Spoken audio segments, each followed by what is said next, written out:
Mi gente, you already know who it is. It's Danny Limelight. And I need all of you to subscribe to According to Woods podcast on Facebook, YouTube, and all other platforms.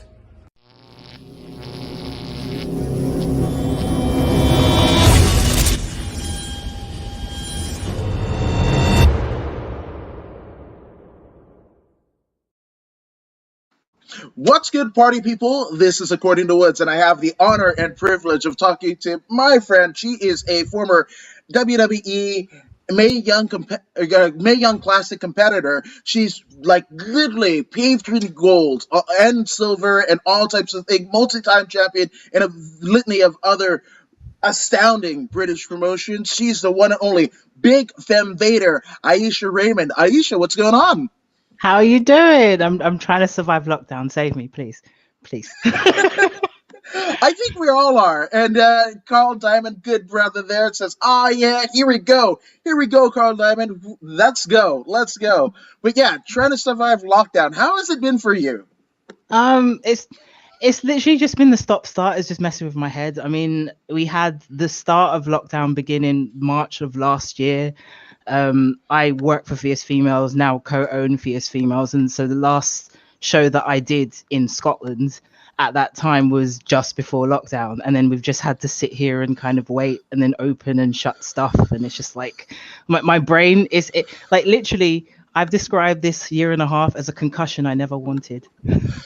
Yeah. Ooh, that's a really good analogy. And it almost harkens back to anybody that's seen like CM Punk's DVD, The Best of the World, and knows the story. I think it was like IWA Mid-South, and he got a concussion and whatever, and he would just put the half-baked movie on rewind and then with an automatic rewind. So there's just like a chunk of his life he doesn't know or have any conception of like his time space, and that's kind of where we are. Exactly. I mean, I've hit fast forward, replay, edit, caption. Let's comment and section this part of my life and make sure I did everything correctly. And oh no, I could have done something, but it's a blur, a massive blur. Yeah, it is, and we're not talking about Dan the Automator's band. I mean, now the Gorillas and what have you. No. It has been a fucking blur, and I just want to say woohoo. I don't know, maybe. I don't fucking know, man. But obviously, a badass, like a owner of a wrestling promotion. But like, how did like pro wrestling come into your life? I have been interested in pro wrestling since I can't even remember. I used to stay up, and the story I told at the Classic is true. I would watch pro wrestling with my grandfather and my brothers, and that was me. And literally, Chris Jericho was my hero. The day I saw China walk out and swing Terry around like a flipping rag doll, I was like, yes, that is what I'm gonna do. But yeah. Well, you know what I love, right? Because I'll ask that question, and everybody's like, "Oh, the typical answer," and what have you. And nobody has ever, like, someone's like, "I never watch wrestling at all." Some are like, "I watch with my mom." Like, there's a bunch of different things, and I think my pug just hold on. Oh God. He's gone. Forever. Yeah, that happened. Yes. Yeah, my mic went shit. My mic went to shit because my pug just knocked me right off. But anyway, no, everybody says that, oh, this is like the standard story and whatever. And I don't know if I've ever got a standard story or two alike stories. It's funny. Everybody thinks like it's a ununique, remarkable kind of intrigue to pro wrestling, and nobody has the same story twice. So I love it. No, I mean, I actually, even though I was watching it a lot with my brothers, I remember turning to my brother one day after like literally beating him at Mortal Kombat. It was so amazing in my life. And I told him that I wanted to be a professional wrestler. And he was like, really? 3 years later, I was in a training school. 2 years later, I was around Europe. Ha ha. So I won in that sense. Hell yes. Oh my gosh. Which, I mean, what was your favorite? Like, do you remember the character that you used to beat your brother? Oh, of course it was E Honda and Chung Lee, because that 100-hand slap and those kicks. Yes. If you literally stood in a corner and did that for hours, two things would either happen. They'd either get pissed off and come towards you, or the game would end and you'd win anyway. So Yeah. Wait, is that Mortal Kombat or is it more Street Fighter? I think it's Street Fighter. no, you're right. Street Fighter. For me, for Mortal Kombat, it was always Ken. The Dragon Punch for me was the one that had to end it. But the thing I didn't like is I recently got the new Street Fighter. Is it 5 on PS4? I don't like that whole online ultra fast mode. It makes me feel rubbish. Like I can't. I'm playing against like 5-year-olds who sit there for 24 hours and I can't do a single thing.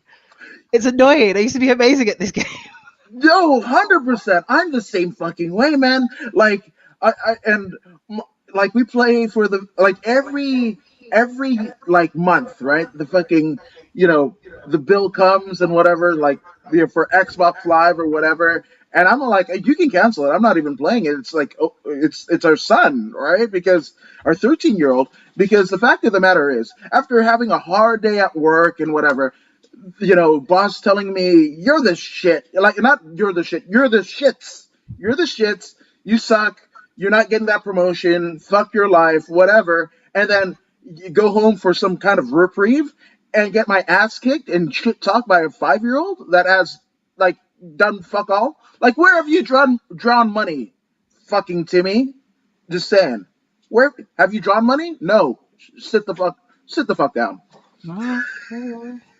But no, but to say everybody how much I did actually love Mortal Kombat, I have a gecko tattoo that was created by my friend's fiance. She's a very famous tattoo artist in New Orleans, and my gecko Gex the gecko for PlayStation, is wearing Raiden's hat and has Austin's belt around his waist. That is my tattoo. So if you've ever seen it, that's what it is. Sick. That is sick, and that's like literally like all of your worlds combining. Whoa. Worlds collide. Oh my god, I went to wrestling reference and didn't even know it. Like, when worlds collide, AAA, what have you, LA Sports Arena. Anyway, yeah, I mean, but no, that's worlds colliding. It's literally, that. It's, your love for wrestling and Austin. I mean, it's all reptilian themed. It's which, oh man, there's probably some QAnon folks that are like, I knew it! I fucking knew it! Damn it. Probably. I'll reveal that in the book. Yeah, man. Hopefully it's like a Crowbar Press, because in terms of, I think he might be the benchmark in terms of like wrestling biographies, like sans the WWE kind of deal is like Crowbar Press. I think like Jack Bristo's book came out there. There's quite a few. I want to say like even like Bruiser Brody's wife, she did his memoir. That was it. So. Yeah, I'm just saying, Crowbar Press, that's out there. So if you're watching this, Crowbar Press, Big Femme Vader, her biography is coming to you. I'm just saying. Yeah, absolutely. Oh man, Anton Hood of Fearless Victory MMA. You say dropping in real quick. Love you, bro. Love you too. And he trains a litany of like badass MMA fighters and jiu-jitsu fighters, and actually has High Desert, now that we're in that reptile kind of deal, High Desert Pythons is his YouTube channel. So if you're into all things reptiles, go ahead and give him a quick subscription, not submission, because those two things are different. I might check him out too. I've been trying to learn Brazilian jiu-jitsu and gymnastic stuff during this whole lockdown thing, just to. There's some good Zoom. Oh man, we'll talk off air. We'll shoot some DMs and everything like that, because there's some great like online stuff. And that's the thing, right? Necessity gives birth to all innovation or invention, right? And that's it. Like, people have been able to kind of use this time and space to kind of like, hey, I had a jiu-jitsu school, because we can't have anybody in here. We've gone under, so try to recoup my costs and everything. Well, guess what? We're going to do Zoom training. You pay me half of what your monthly dues were, which was like $200 a month or whatever, $100 a month. And like, you get a dummy from Amazon, for $20 unfilled, right? Fill it with your old, t-shirts and everything like that. And, trousers and everything. And you've got a pretty close to simulated trading, in the comfort of your own home. True. I mean, they even did it with wrestling. I mean, Suka Fujimoto does her online training demonstrations on her YouTube channel. And just because I'm not in Japan right now, because I should have been, damn you, Oh, COVID. It's just nice to watch it. Yeah, it still hurts. Um, oh, that sucks. Oh man. Which okay, so in terms of training and beating your brother at both, it seems like both Mortal Kombat and Street Street Fighter. Fighter, Yeah, everything. right? So how did you had these kind of like visions of China, visions of Austin, and what have you. So at what point in your young life did you go like, I'm going to go to wrestling school, and which one did you go to? So it was really, really weird. I explain this story unoffensively, but you have to understand it from my point of view. I always wanted to be a wrestler. I always wanted to be an entertainer. I always wanted to be in the limelight. Like this face is supposed to be on camera, no matter what anybody says. Hmm. Um, but I went to college. I did the whole thing like everybody wants to, and I'm from a Jamaican family, so education is very important for us. Yes. And I stayed there for about 6 months until I went, I can't do this anymore. I searched online and I found four training schools that were in England at the time. And I started going to a training school that was trained under the guidance of Justin Richards. I did go back to college. I'm not saying leave. Follow your Right. dreams is follow your dreams. But even in the world of WE, as much as I've seen them, they've always said the magical words of a backup plan. So everybody must have it.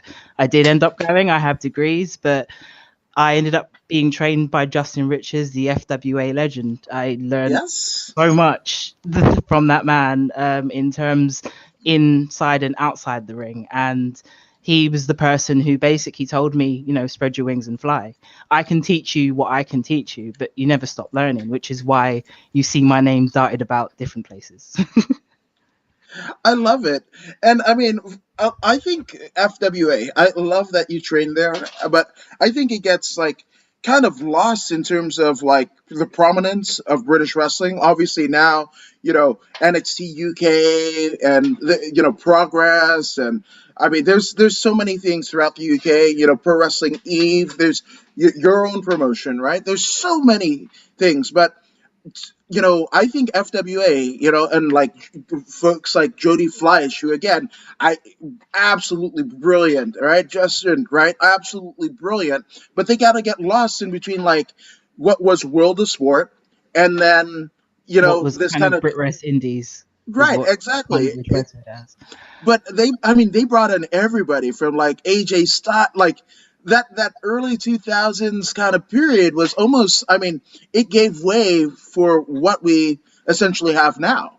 Yeah, I mean, just I'll correct you before anybody roasts me because I know they're going to listen to this. I trained with the FWA legend Justin Right, Richards at LVN, but I didn't train at FWA. I right, have friends that trained there, but yeah. right. But in terms of that generation, that era, those are all my friends, and I looked up to them, and now I can call them friends. I mean, I see Jody on a regular basis sometimes, and it was watching that man like Hmm. defy the limits of gravitational like. Some people were I think it was actually said best at a show that I saw in Scotland. This was the man who created the style that you all literally wank over today. Hmm. If it wasn't for him, stand on your feet and admire, because all the high flying style that you're seeing a lot in Brit Rest, if it wasn't for him at one point in time, the risk that he was taking, half the guys on rosters now, they wouldn't exist, or at least then they wouldn't be doing some of the stuff that they're doing right now. Yeah, no, I completely agree, and it's funny because like no disrespect to Pac, right, or the Of former course. Adrian Neville, right, but he uses the moniker of the man that gravity forgot, and it's just like no, that's Jody, like Jody, that is the guy, like and even like like AJ Styles, right? You saw a definitive after those classic matches in FWA between Styles and Fleisch, right? Those, I mean, his level, what he became in TNA and all that stuff, like his level got raised, his acumen, his pro wrestling IQ. got like almost like a master class, like put through a master class because of Jodie Fleisch, and it's weird. Like Jodie Fleisch, Doug Williams, and there's a litany of others that just like even everybody just kind of sees what's his face part of Trent Seven, right, as this kind of like lanky to Tyler Bate and whatever, but like the greatness of Trent Seven. I think I was watching. God, I can't even remember what I was watching, but I saw like a nice slim and trim Trent Seven, and I'm like, "Whoa, I forgot!" Like no mustache and all, almost. Yeah, and it was like it might have been one of like the. It was like maybe a wrestling thing on Amazon, just like an offshoot, whatever. And I was just like, "Oh, damn, that's crazy." But people forget, and I think I want to bring those names up more, and I'm glad that you have the lineage of Justin because like those names I think get lost in the ether sometimes. Yeah, definitely. So what Sometimes was? even. Oh, sorry. Carry on. No. Ladies first. Ladies I was first. like, sometimes even when I mention Justin, people's eyes open because they haven't heard somebody mention him for so long, and it's like, but why? Why not? Yes. Yeah, that's a YouTube wormhole that you will be glad that you went down, and you can thank us later. Yeah. But what was training with Justin like? Was it kind of like, oh damn, because you knew of the history? I mean, obviously that historical path that he was paving was still kind of writing itself by the time you were training with him. But what was it like? He I said it before and I say it again. He walked into a training school and saw a lot of cliquey kids who were dreaming about being wrestlers and whipped us into shape. He turned us from being marks to athletes, and that is the truth. Like, I can remember doing the infamous duck crawl walks and Mm-hmm. running the span of the training facility that we were in, and stopping, completely being coherent, having somebody ask me a question and doing a perfect side bump on the floor. And I hadn't been taught a side bump yet. Don't even use them anymore. But but that's how much he pushed us. He pushed us to a limit to know what we could do. There was no ill will at all. He wasn't trying to break anybody. He was Right. just trying to show you what you could do, and that's what I loved about him. Now, what did going through that school, and that's a very like old school kind of, what you're describing, old school kind of training method, right? Because you would hear of stories of like here in the States, Vern Gagne basically putting, guys through his camp, guys like Ric Flair, Ricky Steamboat, Iron Sheik, through similar type training, duck walks, Hindu squats, all that jazz, and what have you, and then still have to go and get stretched by like Gagne and Billy Robinson. Again, again a name in British wrestling that I don't think it's just news. Fucking Billy Robinson, and it's not just British wrestling; it's fucking MMA too. Talk to Josh Barnett and Sakuraba. Fucking Billy Robinson is there. Carl Gotch is there. But what did it do for you to have that kind of like old school kind of training? That's a great foundation to have. I was able to mentally go through some places and for those places not to break me. Even though he was teaching us how to be quite physical and physically be quite strong, the way that he was training us helped us to be mentally strong, where it was a point where I was a trainee, and he was talking about sending me to places to work because he knew that mentally I could take it. Skill wise, there was nothing there, but Right. mentally I could handle it because of what he was doing, and he knew that he could trust me to handle myself. um Everything that he's ever taught me, and everything that kind of my entire being still kind of oozes out of me today. I mean, to a point it's tattooed on my arm. To thine own self be true is what it was the only Shakespearean thing I ever read in school, and it was the only thing that ever kind of spoke to me, and it was the only thing I understood from Justin that he also preached. You have to be true to yourself, no matter how much we live in this fake puppeteery world where you're a star Mm-hmm. for 5 minutes. If you can't be true to yourself, this 20 seconds of fame, when it's over, all of that means nothing. Ah. Yes, I mean, speak truth, man. I almost want you to like speak to every like Instagram rapper or rappers that have like weird ass Nikes that might be in the news that borrowed their names from like three different, like two of them great, anything little almost like, nah, I'm good. I'm fucking good. You're probably going to be tattooed face. The tattoo's not going to mean anything. And me from a Fijian background, like, Melanesian, Polynesian fucking background, you have tattoos on your fucking face and body. It's got to mean something. It's your place in life. So if you got ice cream or fucking, whatever the fuck, like, you're already gone. It's done because you're gonna hopefully you. I want you to live to 70. I want you to live to 70, and grandpappy, grandmammy is like, oh, fucking, what is it? Always tired across your face, and you're supposed to be the sage piece of wisdom and an article, right, of your family lineage, and you've I got know. always tired I across your know. face. Good luck. I had a friend in school who wanted to tattoo mug across of his face when his girlfriend cheated on him. I'm like, why? Why? Why would you do? I'll give you a piece of paper. I'll write it. And you can stick it on your forehead for a year. And Then see you can how it make the feels. decision if you want to tattoo it. Yeah, and go through like all of the popular, places. Let's go to downtown London. Let's go to Piccadilly Circus with like that on your head, and then see how you feel. And then yeah, I good, know. good that you're that friend. I Someone, know. everybody needs that friend. I know. I know. I could be that friend sometimes. Depends. 10 points, 10 points. Now, obviously, in terms of like your training, like how, like was there like a methodology like you do this for X, Y, and Z for 3 months, 4 months, and then we'll get you a match. We'll get you booked on, maybe a house show, a school house show, or I'm gonna call my promoter friends and get you booked. Like, was there any kind of rubric there, or was it just like, hey, you're ready now, let's go? I mean, I think it depends on the trainers and the trainee. To be honest, like I can be honest with myself and the person that I was at the time. I started training and I came into wrestling at the time of Amazing Kong. Yeah, So you had that kind of advertisement in the American scene, and then you had someone who almost kind of resembled her who was training in the British scene. So the easier it was for anybody to get me on a show, the more money that they were going to make because I was at that show because they could use somebody of that template. So for myself, I can't use that as a model. But in terms of actual training, you were ready when you were ready, and it was the if and when of the trainer. It should be anyway. Safety wise, it should yeah, be. I agree.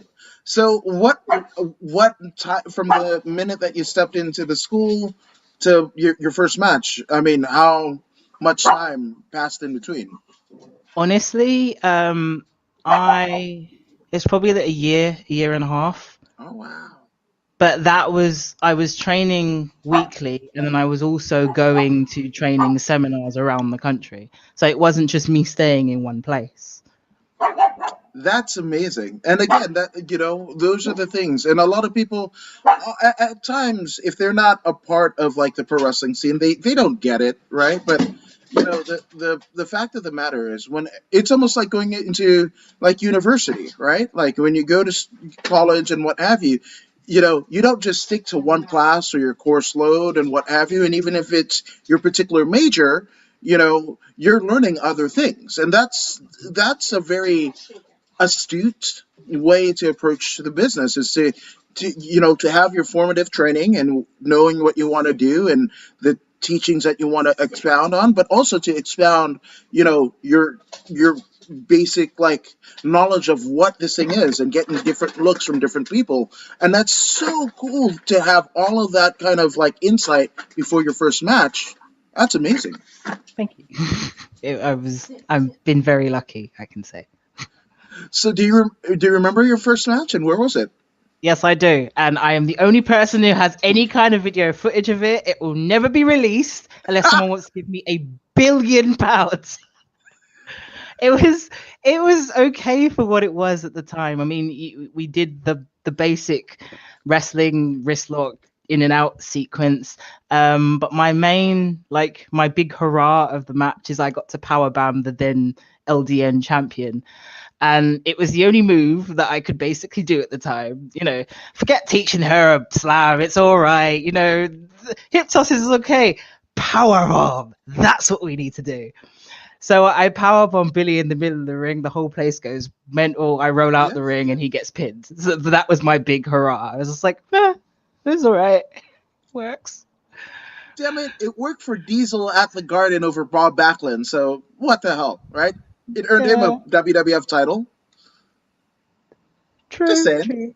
Yeah, True. just saying. Which, here's the thing. I know, looking back on, your career, and like that might not be a bright spot or a high spot, right? But theoretically speaking, and like sometimes I'll go back and watch my interviews and like, maybe I was doing it off my phone, maybe the audio is absolute shit and whatever, but like it kind of gives me insight to like doing it better now.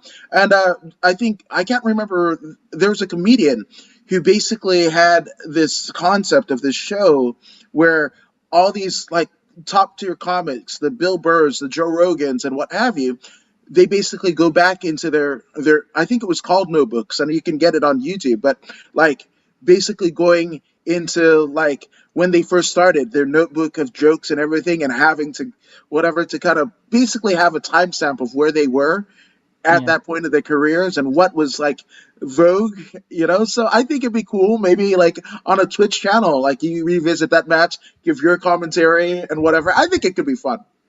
I'll literally be watching it with like a 10-kilo tub of ice cream, crying my eyes out. I'm never gonna get booked again. It's over. Well, I mean, but but I love that, right? Because most people are like, okay, well, I was interested in shits then. I'm not interested in shits now.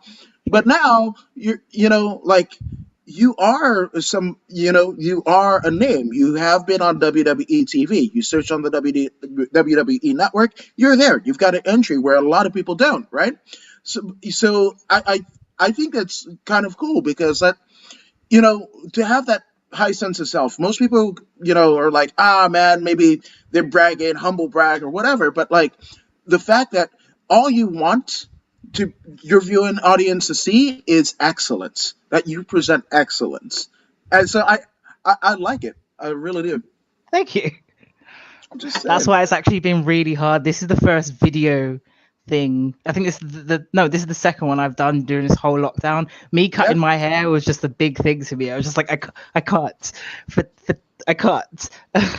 Which I mean, what was because that was the thing. I guess the elephant is out of the room because again, when they search you on YouTube and what have you, you've got a different do. So, what was the logic behind Was it like new hair, new do, new you type deal? It was weird. It was like my grandfather passed away a year and a half ago, and obviously my whole family's Jamaican, and my whole family has dreads. They do, and I remember I really wanted them when I was 15, and I remember asking my granddad if I could get them, and he was like, "Yes, do it. You look like the old Ayesha again," because he didn't like my weave. He hated it. Of course he would. But my nan thinks that dreadlocks make you look like a ruffian, so I never got them. So yeah, no, but that it's not her fault. She's just trying to make sure I look like pretty all the time. But so even from wrestling, like I generally thought that like having a weave is the norm, and it was just much easier presenting wise and not having to hear comments for a while. But Mhm. in my head, especially through lockdown, I've grown up now. Like I can do what I want. It's my hair. If you don't like the way I look, if you can't take a promo picture of me looking like this, and you want like me to sew stuff into my head, you can go do one. This is what I look like now. You have to just accept it. I Every love other that. woman in my family looks like this. So That's amazing, and that's a cool way of honoring your lineage. And that was funny because my mom, Fijian, right, British Commonwealth, and I remember, and first and foremost, my condolences to you and your family on the passing of your grandfather. That's not a fun one to go through. But there was a time after my dad passed away in or like Christmas morning 2010. If it couldn't be like more horrible, I didn't see my mom until maybe about like March of this year of that year 2011, right? And uh, my dad at the later stage of his life, he was just like he almost looked like Frederick Dam Douglass. He just like all hair, whatever, almost like what's his name? There's there's an activist, and I can't think of his name. He's been on Rogan or whatever, but it's just like all hair, all out, because he felt like that was your antenna to the like the spirit world and everything like that. And you shouldn't cut that. You know, that is your crown, right? So I was like, I'm gonna fucking do that. And I say that to my proper fucking Fijian mom, right? And she looks at me and she's like, "You look like a homeless person. Shave that shit off." Yeah, and I the feel your full on pain. like Fijian, like Commonwealth, like you look like a homeless person, AJ. Sh- Shave that shit off. And I was like, okay, mom. I feel your pain. Yeah. For me, it was Ayesha. No, you look like a ruffian. I was like, but it looks no. I can't do a Jamaican accent. I tried. I'm sorry. I'm sorry. No, no. I mean, what? I gotta know. What hairstyle is your nan rocking? She now is like, because her hair is all frosty and Guinness colored. She does Yeah, whatever she wants. So she's now having pampered lifestyle. We flew her from Jamaica to England during this whole COVID stuff, so she yeah. wasn't alone. She could be around her family. So she's currently my sister's little doll. So every so often she gets like little cornrows, put stuff in her hair. Like she's being pampered. She's fine. She hasn't That's got dreads though, of oh, course. okay. I was about to say because you know, which I mean, long term trajectory wouldn't have worked for your relationship, but you got small victory there. I'm just I saying. know. We tried. So after that first match a year in and the finish with the power bomb, which is a fucking it popped the crowd, and that's what you want in your fucking first like your first match. You're leaving an impression on the crowd and the fans of the home base of that particular promotion, right? So where do you go from here? Is it like, oh, back to the gym and I know where I got to improve on and what have you, or are you getting more bookings at this time?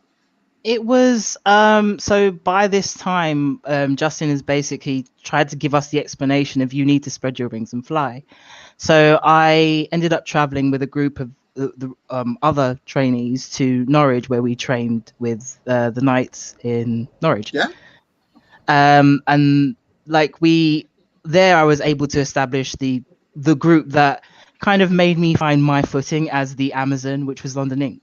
It was two girls, two guys. We were from London, and you hated us because we were from London.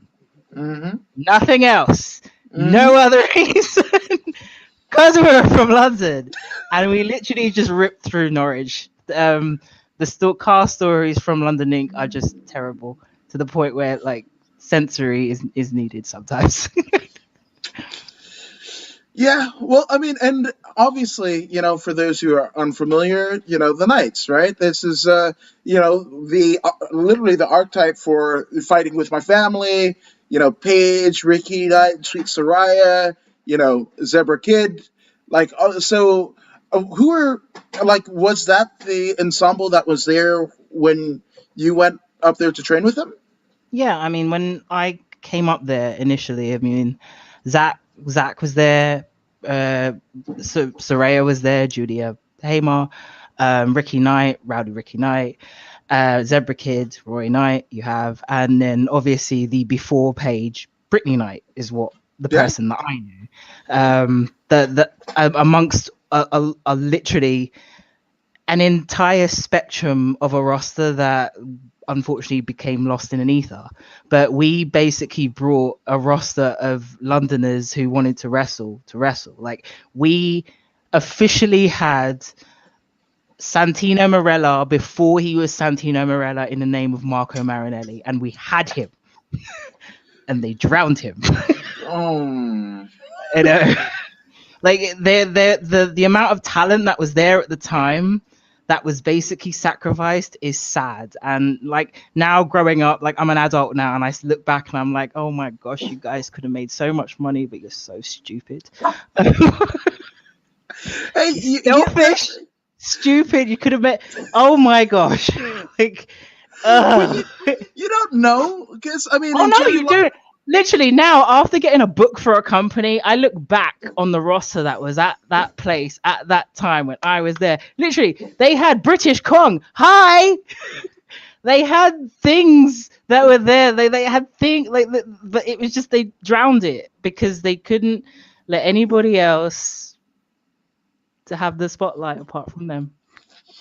I mean, okay, I know, and again, and I love that you're looking at it in hindsight, because Jerry Lawler did the same thing, and he has in kind of his booking sheet that he basically had a copy of in the book, right, as an insert. Oh, like what the Master of Pain got when they, like, literally the payoff for the Master of Pain, right? Who basically got tarred and feathered at the whatever the Coliseum there is in Memphis. Now, the Master of Pain ended up becoming, oh, this guy Mean Mark Callis, who went on to be the Undertaker. And again, when Lawler had him, they tarred and feathered him. So I'm just saying, like actual tar and feathers. Oh no. So I'm just saying. I mean, yeah, but I love that you've got the hindsight and you're very kind of aware and keen to it. I don't know what it is. Literally, after thinking, I think it's fierce females having to think of. I've had to look after myself for 10 plus years in this business. Now I have to look after 10 plus people. I'm just looking at, like, there's so much. And you kind of look and you think, why don't people do this? Why don't you do that? This person could do this. This person could be amazing at that. Why don't they get an opportunity for this? And I don't know if it's as a wrestler putting on a suit now. I'm going, why? Which is a different dynamic. Which is a different dynamic, right? Where, now you're a promoter, right? And and an owner. It's not just you're promoting the show, but you have ownership stake in it. That it is your baby, and everybody that comes through you is essentially a votary of your teachings and your lineage, and what you present wrestling as, right? Which is again a stark contrast to power bombing for a high spot in your first match. I know. I'm going to teach so many other people to powerbomb for a high spot in the first match. Hey, when you're teaching them, not that I am any whatever, but again, when you powerbomb somebody, when you DDT somebody, when you spinebuster somebody, that's a fucking finish. That is not even a super kick. But the super kick is not even like super kick anymore. But and I never want to see a spear. So never want to fucking see a spear. Goldberg is the only one. Right, and then whatever. When it's like spear, that was a football tackle. That literally he went through you. He knocked himself out when Bret Hart wore the chest plate. That's what you do. Like, you give all of it. He damn near killed himself in the Saudi Arabia match. Right, that's what you do. But when you weigh $120, right? I don't know how that works in stone, but when you're 120 pounds and you're doing a spear to somebody that is 2 times your size, fuck off properly. Fuck off. I agree. I actually agree. I'm just saying. I don't know. Maybe I'm a curmudgeon-y wrestling fan, but I know what works, and fuck, man. But I've never dropped a dime. I know what I want to see as a patron, but I don't know. Maybe that works. I don't know. As a long-standing big person and a powerhouse in wrestling, no, it doesn't work. It kills the gimmick. Okay. 10 points. See? I'm just saying. And Don McGuire of the Fighter's Voice says, "Sup, good people? Sup, Don McGuire?" And Don McGuire has an awesome interview last night of UFC Hall of Famer and former champion Matt Hughes. So definitely check out that page for that. Good to see you dropping by. So, I mean, as And it's cool, right? You grew up on like the China, right? That very strong, um, ninth wonder of the world, Amazon like, character, right? And depiction of women, in an era where we're getting past like the bra and panties matches and the gravy bowl, matches and what have you, right? And then even the comparison to Awesome Kong, right? That was kind of running concurrently on top here in the States, right? There's a very strong, like very strong kind of comparisons. Did you, as a bigger gal, get ostracized? Because hell, bigger Bull Nakano, who wasn't even that big, when in her WWF run with Alundra Blaze, wasn't even that big, and she was just foreign hill. Did you get any flack for being a bigger gal? It's weird.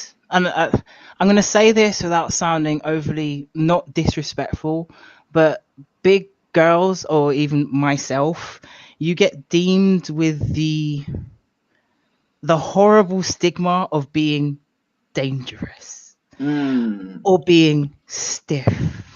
Or so somehow everybody wants to be afraid of you, but everybody Mhm. wants to be a superstar. It's not what I worked out, and don't nobody take this as a bad way. Remember, I still have a load of friends in this business, and none of my friends think this way. Everybody wants to be a superstar. This is what I worked out. Mhm. And as much as we're now trying to get characters and different types of people wrestling, especially different types of women, when it Mhm. comes to a woman's division, this is what I found.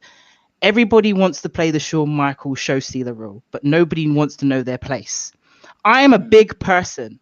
So if I hit you, you stay down and it hurts. You don't jump up like flipping Spider-Man Mhm. and like ruin everything because you want to be a star. Know your place. It's not me being rough. I'm big. I can pick you up, probably with one hand most of the time. I can hit you. It will hurt more than somebody else, but guess what? You're the same person who wants to take a ticket to Japan. Mhm. It's the one stigma to me in my career that just doesn't ever make any sense. A lot of big girls, and this is what I've heard, especially after taking over a training school, get hit with this whole, oh, she's dangerous, she's stiff. But all those girls want to go and kick 1,000 miles into each other in a match, but nobody says anything. Mm. Limbs get dislocated, things get pulled, nobody says anything, but the big Mhm. person gets planed, and that's what I find. But everybody wants to take a ticket to Japan, where those girls are half quarter of my size, and they will destroy you. And Mhm. if you walked up to them and said that you were stiff or you were being dangerous, guess what? You're not going back. So I don't understand. Sometimes like it's frustrating so much, especially after I at a point I just thought it was me. But when I took over the school, I heard it from other girls, some even bigger than me. And remember, I used to be bigger than this. So Mhm. imagine what I used to get then compared to how much I got when I put on muscle. Yeah. Well, it's funny, right? Because I think right before COVID, there was a Bellator show. Actually, it was a women's 145-pound title fight, right? And it was Julia Budd versus Chris Cyborg, right? And Chris Cyborg gets all of the flack for being a big gal, and the whole thing with Ronda Rousey and everything like that. I was like shoulder to shoulder, sticking a microphone in her face and whatever, and she's 145-pound woman and looks like that. She's maybe 5'9", and the heels that she had on was like 5'11", but she just looked like 100. Like if you saw a 145-pound gal walking down the road, or even like walking weight, not in fight camp, 160-pound gal, you'd be like, oh, it's a 160-pound gal. Like, you wouldn't think any of the wiser and what have you. But again, everybody's like running scared. And rightfully so, because she's a badass. But still, like, it's weird. It's weird. People's kind of misconceptions. It's just it's I think I put it down to a superstar complex. Everybody wants to look good. Granted, I want to look good too. Not even going to hold it against anyone, but you have to kind of know your place, especially when it comes to telling a story. Not everybody can be the superstar in a match. Some people just have to Hmm. Yeah, Know your place. absolutely. Yeah, I, man, speak truth. My sister, speak truth, man. Ooh, man, because there's some promotions, man, and people are getting big money just to like whatever, and you fucking just undid everything that you did. Like, Jim Cornette is a weird, like, he's a polarizing character in wrestling circles, right? Especially in today's wrestler speak. But I mean, like, there are some people, right?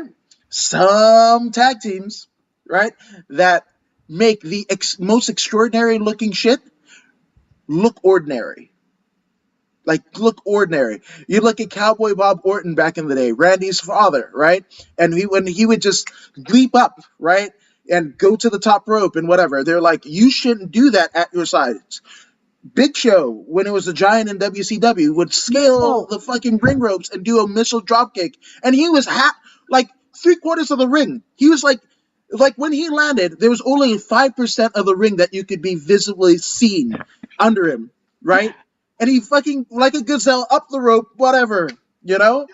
But like when he got to fucking Connecticut, he stopped that shit real quick. Because there are people that were obviously bigger than him or perceived to be stronger than him or just the role that he had to play. Yes. Yeah. Oh man, I love it. I love it. So, I mean, obviously that time at the night. I mean, if you were to encompass like that time, and with all of the like, fuck, you should have booked that person better and everything. There's going to be a litany of that. But what did you learn from? I mean, obviously a family of wrestlers, and that's kind of you see the Finleys, you see the Brooksides now with Zaya, right? There's British wrestling families, the Crabtrees. Who can forget the Crabtrees? Right? But what did you learn from that experience and like a family that wrestles? Just being in that environment, like I got to call a lot of British wrestling legends, people that I admired, some of my closest friends. I mean, I met Mal Mason, a legendary referee who sadly passed away. And from the moment I met him to the moment he passed away, I was never not in contact with this man. When I went to the Classic, he messaged me before I got on the plane. Like when I told him I was going to the Classic, he was over elated to the point where he wanted to do anything and everything to help. Like Drew McDonald's, one of like Johnny Saint, like Marty Jones, like people that like I had met, watched on World of Sport, how I had met like randoming passing, sitting at the Knight's house or just waiting for training session to start, drinking a cup of tea. It was really weird stuff like that would happen. Dave Taylor telling me that I remind him of Princess Paula. That to me, I was just like, can I hug you? It was just really weird things like that, like being immersed in British wrestling culture and history, being around that environment helped me grow as a person, because it made me kind of immerse myself a lot in a lot of the British history that I lost, because obviously we are all bred and raised by WE. As much as people might, deny it, I am a World of Sport, enthusiast. Liar! Don't fucking lie. Everybody watched WE or WCW, especially if you're from our generation. Don't lie. So I got to re-educate myself, and it was just nice to know. Like, I had no idea. Like, I grew up in Stratford, East London, Stratford. There was wrestling around the corner from my house, like for a good 5-6 years before I even found out. Wow. It's stuff like that. Okay, all right, and I you mentioned, right, Drew McDonald, and Jericho's first book is all you kind of need to know about that gentleman, and the Ottawan stuff in Germany is it's a fascinating deal. But oh man, you're speaking to my soul, right? You're mentioning like Marty Jones and Johnny Saint again. Johnny Saint, right? I'm surprised nobody's used his kind of like some of that stuff you could actually pull off in jiu-jitsu. They can't. No one could do the fluidity. That man is a fish out of water. It was so beautiful. Just to imitate it alone is like disrespectful. Just leave it to him. That's why. talk to me. Talk to me. And you, I've got goosebumps, right? And that's one of the reasons why when I heard like NXT UK was coming and they implored him as like almost like the Regal. Look, here's the fact of the matter is, right? Guess what? William Regal NXT, Johnny Saint NXT UK, right? Two like linchpins of British wrestling that carried the flag where a lot of people did it, right? Mm-hmm. And again, they're shaping, like on air as well as behind the scenes, the next generation of like grapplers that you're gonna see in the fucking WWE, man. Like there's like Triple H, he got none of it. Like he was the Killer Kowalski school, much like China, right? That's the deal. But even he knows, right? He knows, like, I'm gonna employ these two to basically usher this new generation. There's a reason why. I mean, just doing the classic. I remember watching Regal when I was little and seeing that man come. Like I said, Jericho was my hero. But when Jericho peed in this man's tea, the facials, it was that moment in time. It's like, I want to be you. Like everything that you're doing with your face, if I can do that when I'm older, that will make me a star. Like he just watching him in WCW, like that was to be the only reason I watched WCW was to watch Dave Taylor and William Regal, Steve Regal. That was all. That was it. No other reason. I'm sorry. I hate to admit horrible things like that, but it's true. Man, I remember when he first hit WCW as Lord Steven Regal, and like he didn't have the superstar Bill Dundee. He didn't have any of that. It was just like him, and his facial and whatever. But like it was WCW Worldwide when they were still taping in MGM in Florida and whatever, right? And I remember it. And now the time, right? You had Arn Anderson doing the fucking Spinebuster. Like you had that. He was like TV champion. You had Ricky Steamboat, who literally had a fucking dragon head and that would spit out fire. When I saw Regal hit the fucking butterfly suplex, I was just like, woo, goosebumps. Yes, like nothing else mattered. Nothing else mattered. I hit, like the last time that I trained jiu-jitsu, I hit somebody with it. And I was like, oh, it fucking works. And but it was at an open mat. It was at an open mat, and I was like, he doesn't know. Like he's bred. This person that I'm rolling with, they're bred in the jiu-jitsu world. This is like not whatever. It was like I did a fucking butterfly suplex, and then I kind of rolled into as he was on the ground, I rolled into a sharpshooter and then fucking let it go because I was like, oh, he doesn't watch wrestling. He doesn't know how fucking shit his disposition is right now. You shot on somebody who doesn't know. That is called taking advantage. Yes. You should never do that. Old school shooter. Fuck it. Hey, I didn't want to be Helio Gracie. I didn't want to be Hoist Gracie. I wanted to be fucking Stu Hart to choke a bear with my fucking bare hands. Okay, all right. I'll let you have that one. What? Habib Nurmagomedov? What? Stu Hart was doing that shit in the 40s. Get the fuck out of here. It's true. Oh, man. God. Oh, man. So, I mean, did you watch any of the... I mean, prior... Obviously, you had the WWE stuff. World of Sport had, pretty much went by the wayside in the early 90s and what have you, right? So when did your kind of like fixation and characterization of World of Sport and what that was, like, when did you discover it? It was weird. I met Drew McDonald at the Knights Old Bar, and the story is kind of mean because I didn't know who he was because I didn't see it. No, let me explain myself. Okay. I never saw a picture of him before he had a lot of his tanning injections. So the pictures of Drew McDonald that I saw obviously was a white guy. So I'm in a bar. I was drinking Cola only because I'm a good person. And this guy turns to me and like everybody's like, you're in Norwich, England, everyone dancing quite on the influence. And this guy turns to me and says, all these white people, they don't know how to dance. And I was like, what? And then my friend comes up to me and goes, do you know who that was? I was like, no. He was like, that was Drew McDonald. He was trying to take the piss. I was like, oh my god! And I ran over towards him and literally just had like a 20-minute conversation with him because he was trying to see if he was just trying to make me laugh, and he is like a lovely guy. Like I even remember when I was in Japan, I would get a message from him every so often. The first message I got was, "Oh, you're in Japan now. You don't even want to say hello to me." I was just like, "True," but yeah.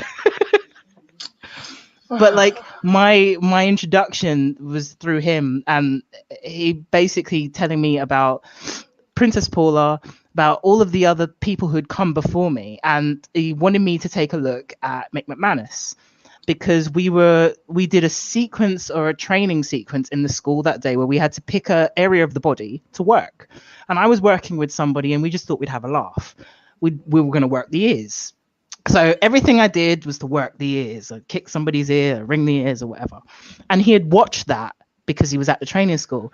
And he said, "Have you ever seen a match with McManus? He had the most like biggest cauliflower ears." And I was like, "No." So I went back, YouTube. YouTube wasn't that great back then. It was on your phone. It took about 50 million, 8 million years to load.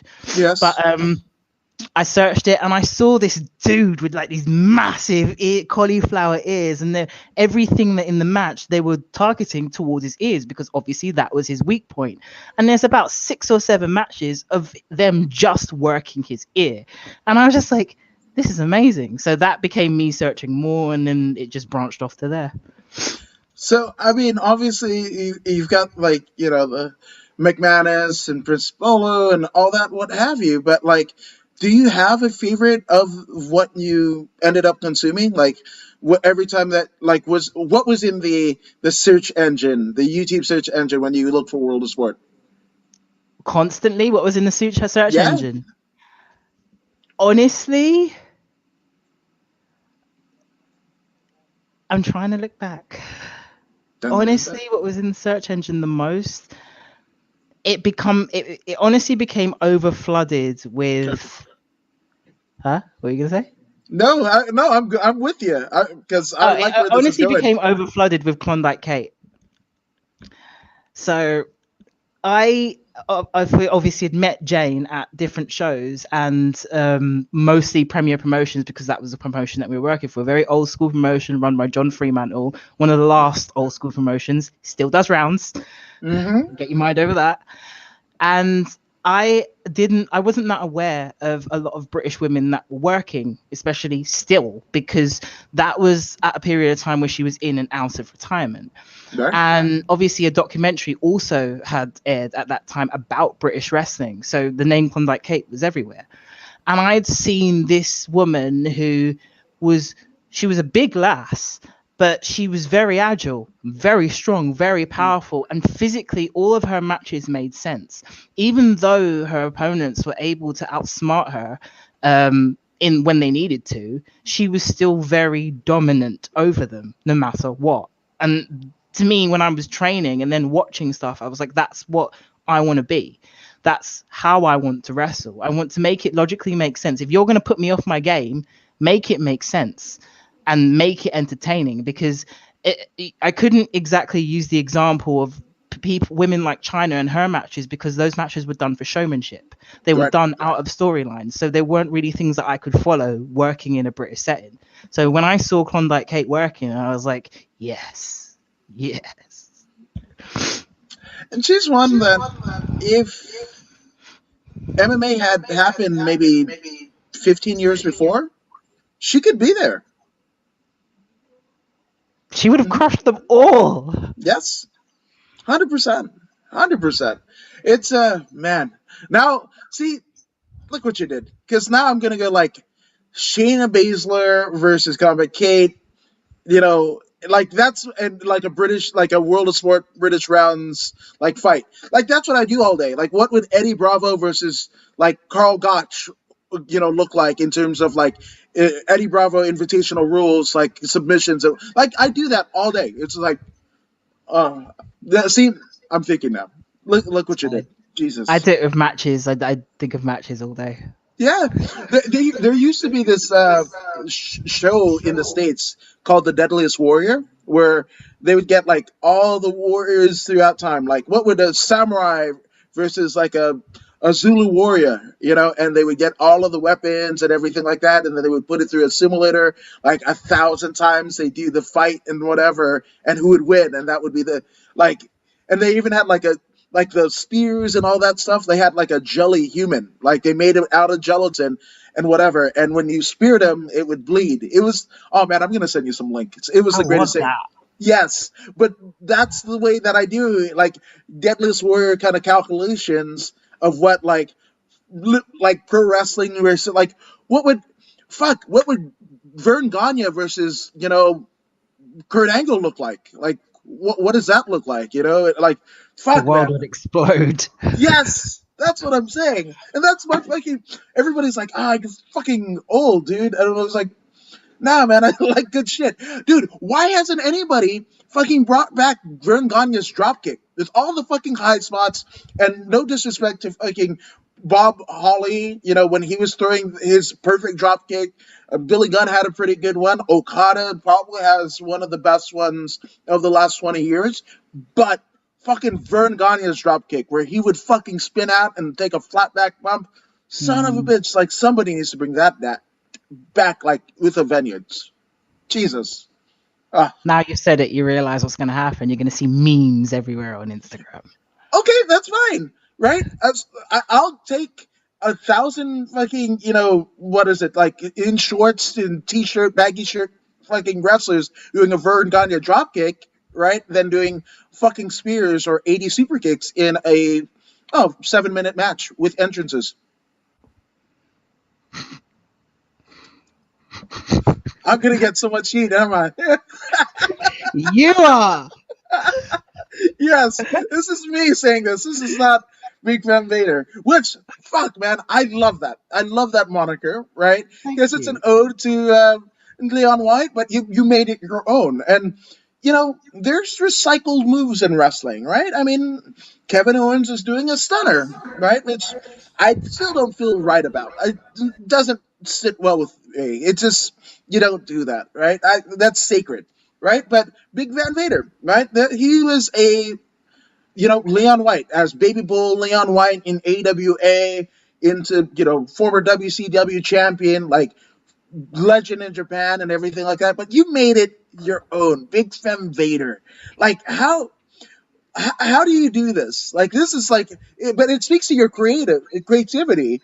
I love it. How did you come up with the moniker? It's weird. I can't take full credit for it because it was me and my friend. We were trying to think of. I'm not that good with this. I was trying to be a wrestler. I know how to be a wrestler, and I know how to do that. And I'm not good with this whole branding stuff. And like Amazon is what I was known as from day one. But Amazon, obviously, Amazon.com have got that, and I'm not going to go into any kind of lawsuit because I ain't got that kind of money. Yes. And I go to Japan like very frequently, and I started wearing a mask.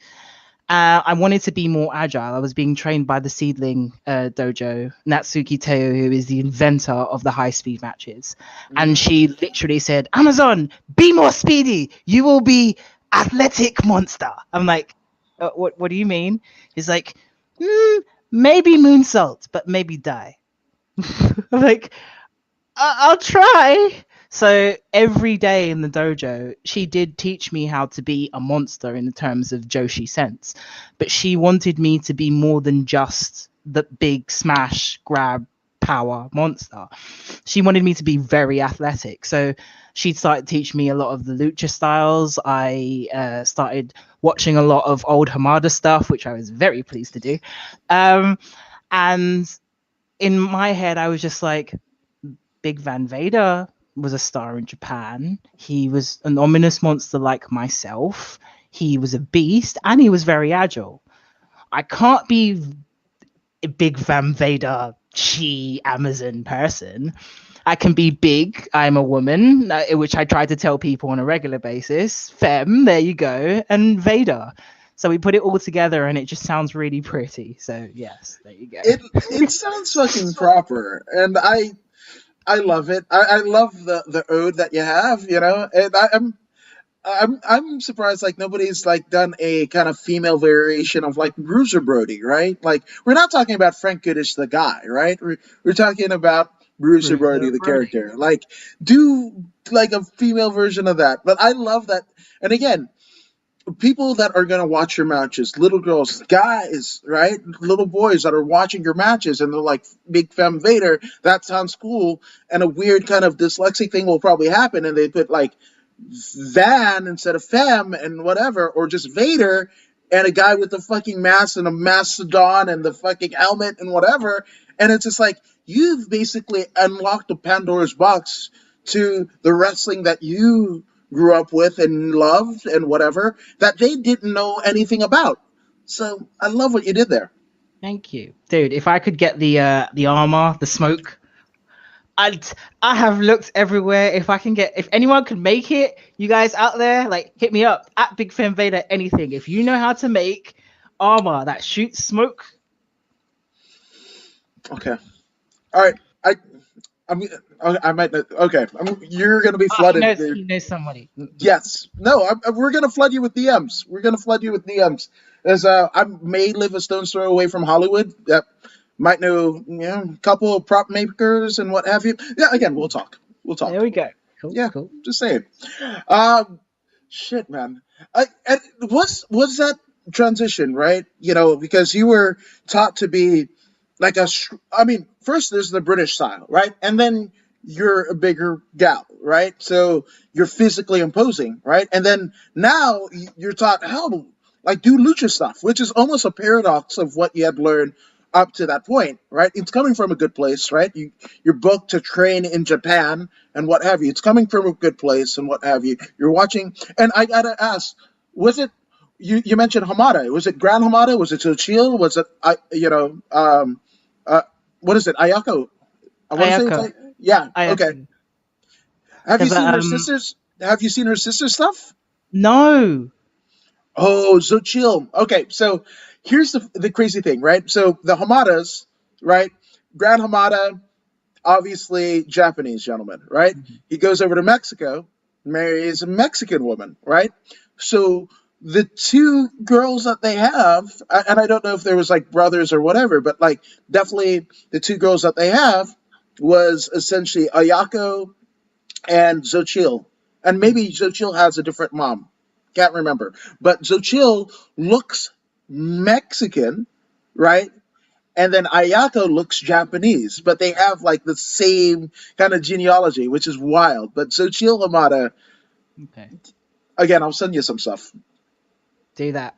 Yeah, Do that. but what was it about Ayako? Because obviously a lot of people are familiar with her in North America via her TNA run, which is it was for what it was awesome. We got to remember, same time Okada was literally the Kato to Samoa Joe's Bruce Lee. Yes, I said that. Oh my God, that's right. Somebody's going reep reep reep reep. Oh man, I should have stopped watching TNA there.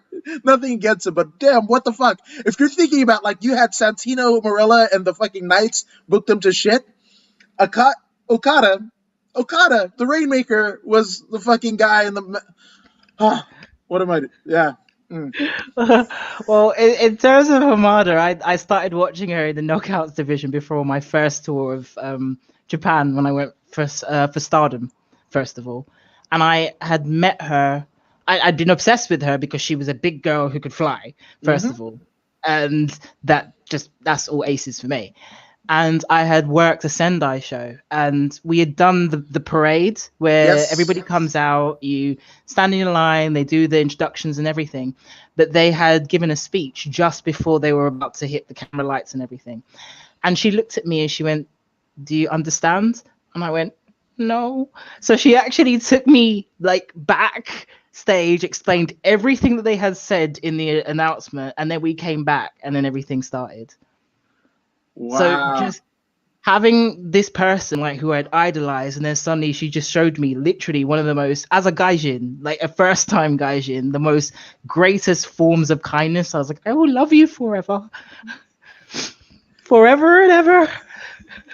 That's amazing, and especially somebody that you fucking idolize, and then she's cool as shit and helps you kind of navigate through waters that, heck, I mean, she kind of had to navigate. She grew up in Mexico for the most part. right? So even though she has Hamada, her dad's a legend there. She's kind of also kind of a de facto gaijin.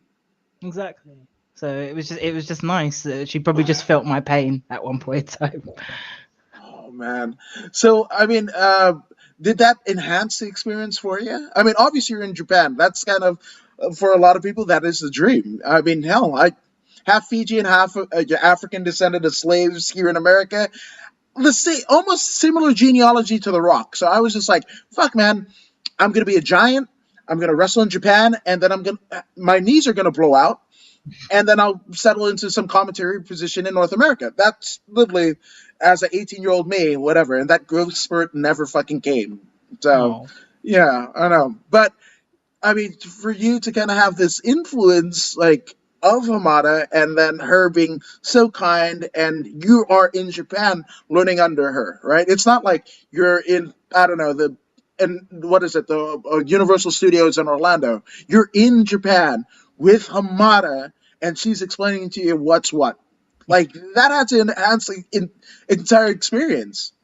No, it was like the it was weird. Like even like my first tour kind of just set me up for how I am now. I mean, the Stardom Dojo was taught by Nane Takahashi, who you had Natsuki Teo, who the high speed matches were modeled after. Right. Mayu was coming in at that time. Io was traveling to Mexico and back at that time with Kairi. The setup that was there, and then me being employed 3 times after that, and then 5 years later with Seedling when they started up, to be surrounded by Arisa Nakajima, who literally is the head kick queen. Mm-hmm. Surrounded by Nane again, with Natsuki being there, and then the infamous Yoshiko, who literally, like, if anybody has heard the stories and seen the YouTube videos, if and have you not of your own comments, but that is my family. Those are my family. Mess it there and I will break you. That's oh man, that's so freaking cool. And you mentioned, I mean, you kind of glossed over it. So like, Io Shirai was doing her excursion to Mexico at the time that you were going in, right? Yeah, when I started with Stardom, that's when my Io, they were going back and forth with Stardom and Mexico. So that was the first introduction I ever saw of the mask, which thought it was beautiful. I'd never seen a mask that like luxurious before. God.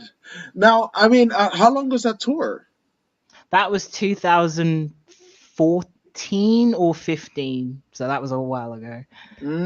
Yeah. I And was part of it was the first inkling of Gaijin coming over to Stardom. That's who I was part of. did you do like the 6 week tour or?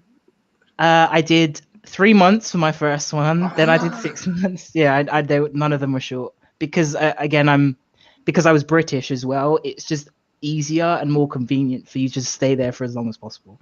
mm-hmm. Now, I mean, obviously you're learning all these attributes and what have you, but like you're also bringing some of that British style that they know and love, right? So, do you feel like you were like contributing and bringing a different set of eyes, or was it just like they're dictating what the Japanese expectation is of you, and you do that? More or less, with Stardom, everything was done a very set way.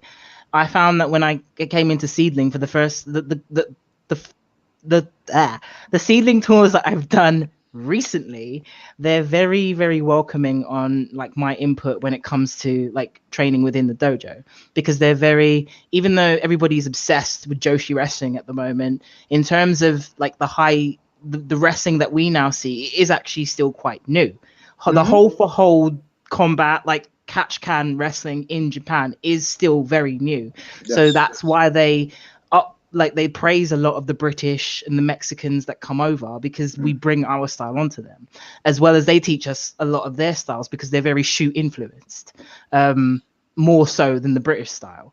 But I found that when I went over there, when I was in the dojo, especially with the young girls that they had, it was up to me to teach them like the basics of the British style. So you'd go through the wrist locks, you go through moving from the head to the feet. It was weird because the last two tours that I had basically set me up for owning a company. I think that the Oh, Japanese are psychic. I spent so much time in the office with Natsuki learning production equipment, learning how to cut promos in terms of like editing videos and stuff like that, tickets and sales and venue hiring, and then training the younger girls in the dojo and taking charge of like the fitness training in the dojo. I'm like, she knew. She knew. yeah. Oh my God. I almost feel like you should, especially like, COVID is going on here, like everywhere pretty much. Like, I almost feel like you should like consult some, like, you should be a consultant for, Oh, yeah, I think like you're learning from the best, right? I mean, can you get a better experience? I mean, even oh fuck, I'm the biggest fucking Bret Hart mark and Hart mark there is, right? I wanted to be Sue. My kid's name Owen. Thank God my wife let me do that. It's amazing, right? But like even Bret Hart was just like I Sakurada and Ito that came over to fucking Stampede. Like I call myself the excellence of execution. I don't hold a fucking candle to the Japanese, and that's even why Owen Bret's self-estimation is better than Bret. Bret was the champion, but Owen could do the lucha shit. He can do the Puroresu strong style Japanese stuff, right? Like that's why, and it's because of the implementation where Bret got a very traditional semi-traditional Canada dungeon upbringing, but Owen went all of these other fucking places, and yeah, I feel like you should be consulting, is what I'm saying. Like, I don't know. I'm just waiting for COVID all of this to be over so everyone can realize how amazing I really am. Because the problem is you see it in like little flashes Hmm. here and there, but you need to see it on a consistent basis all the time. I like it. Which I mean, I guess we'll talk about it, right? So, you are a a luminary, an alumnus of the WWE Mae Young Classic, and facing Tony Storm and what have you. So, what point of your career did that happen, and how does it work? Does somebody reach out to you? Did you kind of put an inquiry to Connecticut? How does that work? Well, my trainer at the time, I was going to Robbie Brookside School of Wrestling, and Robbie Brookside, as you know, is the NXT trainer.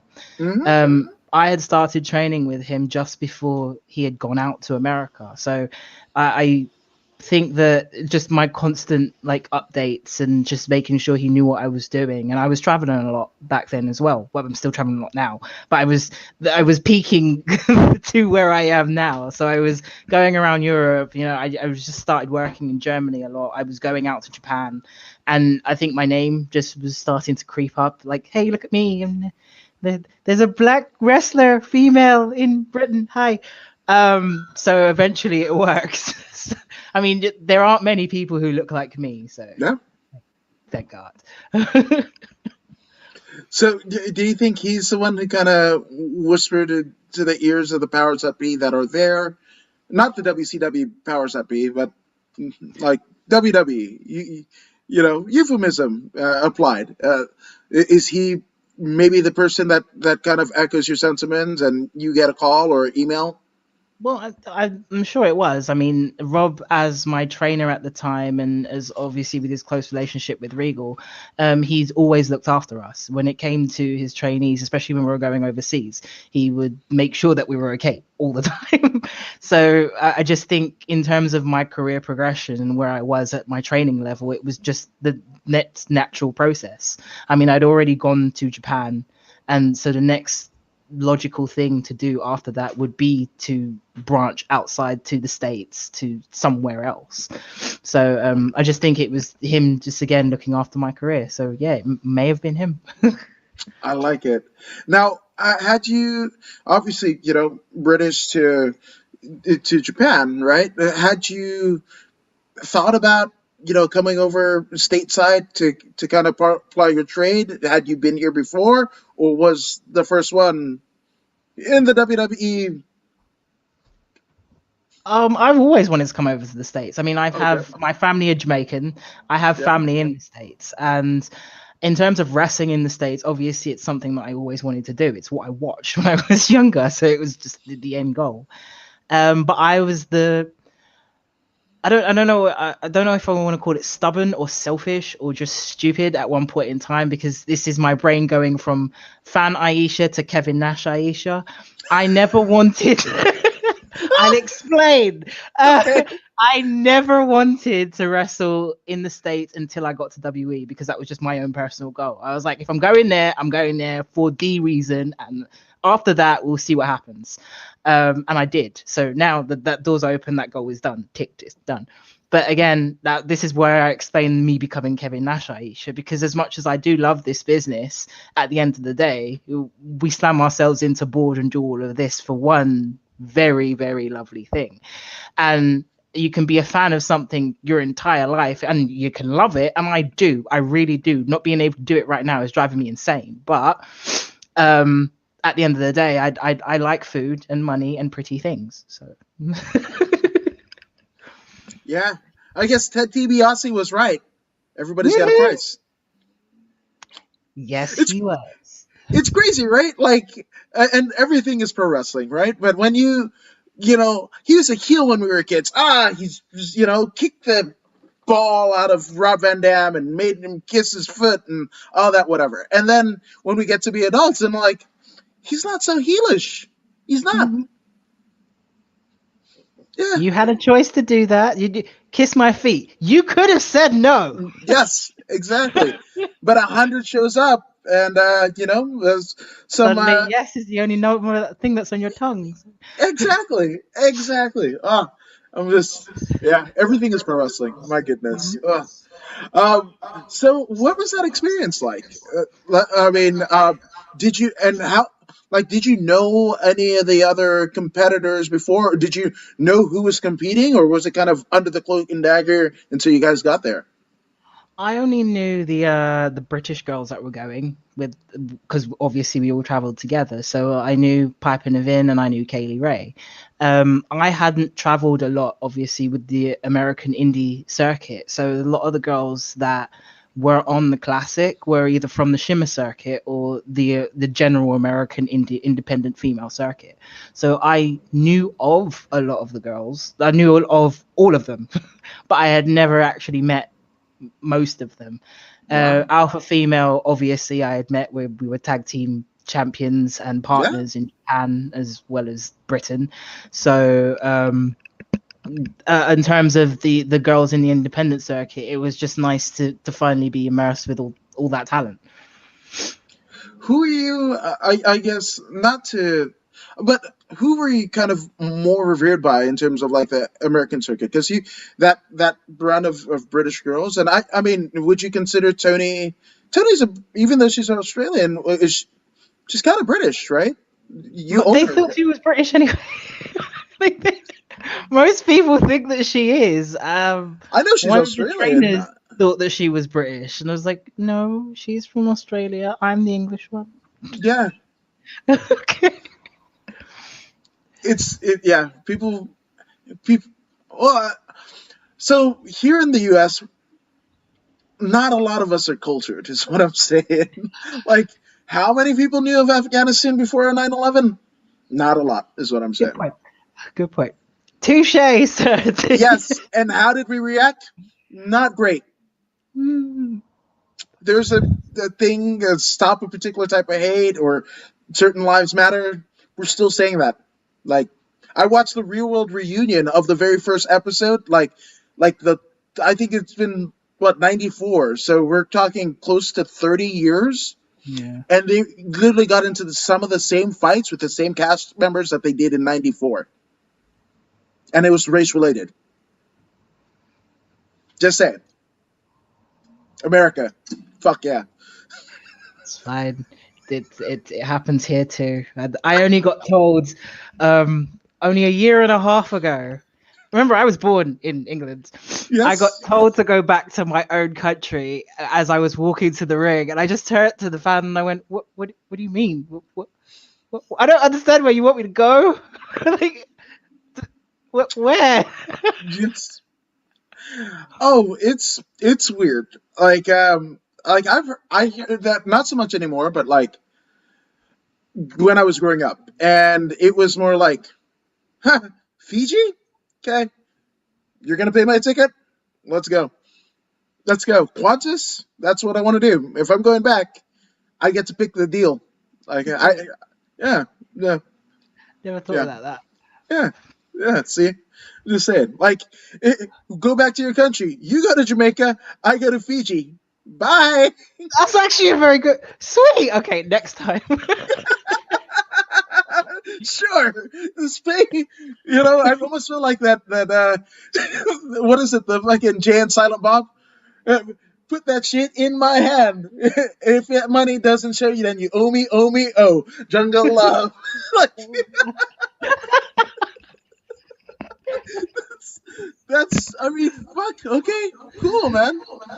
But I probably have a miserable time because, like, most people are like, oh, wouldn't you want to go back to Fiji? I'm like, okay, think about your family reunion, right? And family reunion, you kind of like sequester to the people that you like, kind of get away from the people that you don't like. The auntie likes to pull your cheeks or whatever, yeah, right? And then like you sequester with the cousins that are pretty cool, right? Might have a drink or a smoke or whatever, right? And then you kind of go, you kind of go and whatever. But no, Fiji, the whole kind of geographic like landmass, not even like as big as the county that I currently live in, LA County. So good luck trying to get on like onto the other side of the island, just like the one that you left before, with the same amount of family, with the same preconceived notions that again you left. So maybe going back doesn't sound so great.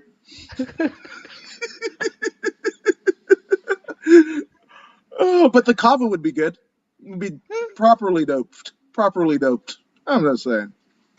So, what was your like if you were to kind of encompass like that Mae Young Classic experience? What was it What do you mean? like? Do you have like fond memories of Oh, matches that you saw maybe as a fan, competed in?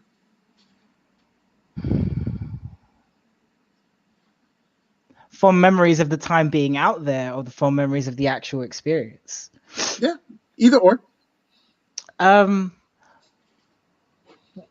it's not really it's not really a fond memory. It's more of almost a small victory to myself. Yeah.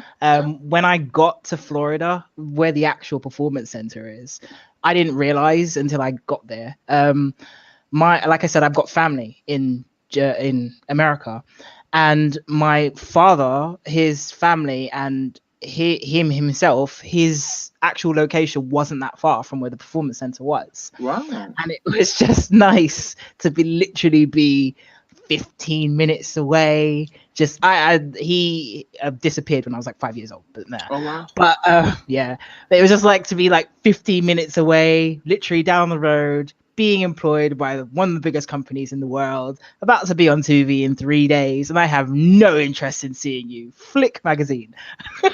It was just, that was like my gratitude moment at the time. Yes. Sitting on a poolside, like with a cocktail. It was nice. It was nice. That's a hell of a flex. Like you missed out on that like literally 20 some odd years ago. Look at me now, bitch. Mhm. Yeah. But it only sucked a little bit because when I went out, we weren't obviously allowed to say anything until it was officially announced, Right. and I had to hide.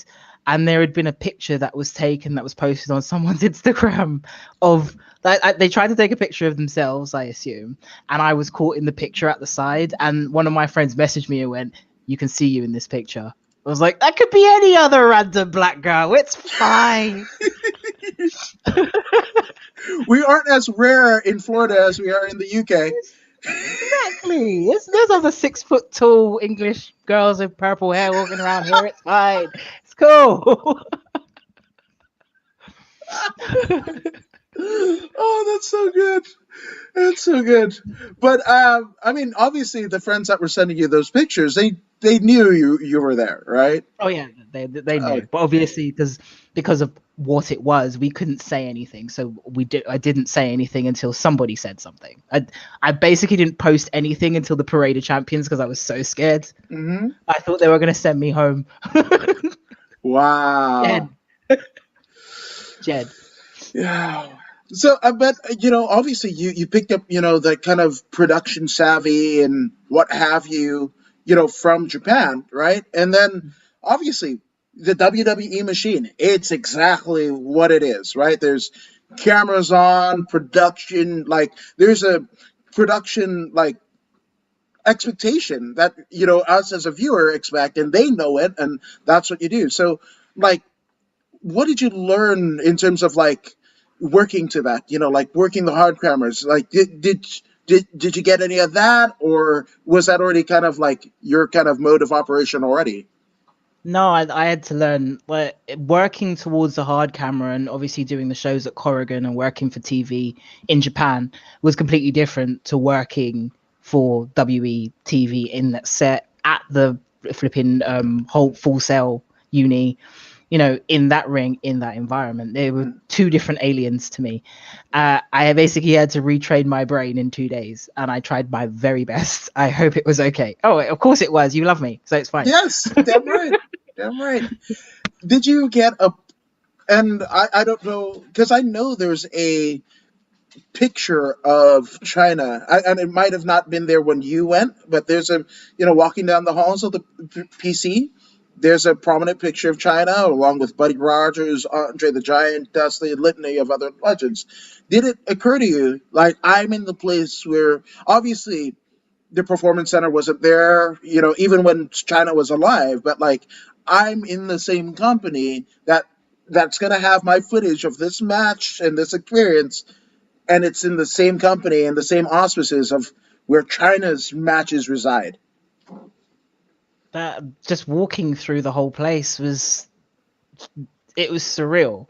Walking into the actual building, going past the security stuff, going through the doors, seeing the training facility, seeing those 4 rings, and then turning to your left or your right, depending on which way you're walking in, and seeing that Andre the Giant statue.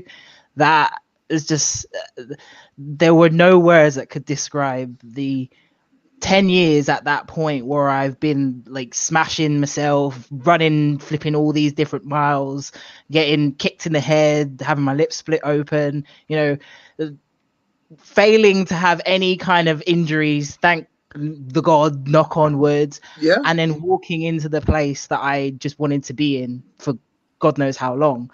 Like all those hours of making my character on Raw versus SmackDown was finally worth it. And how close, from what we saw of Ayesha Raymond versus what Ayesha Raymond basically created on those video games, how close of that to one to the other?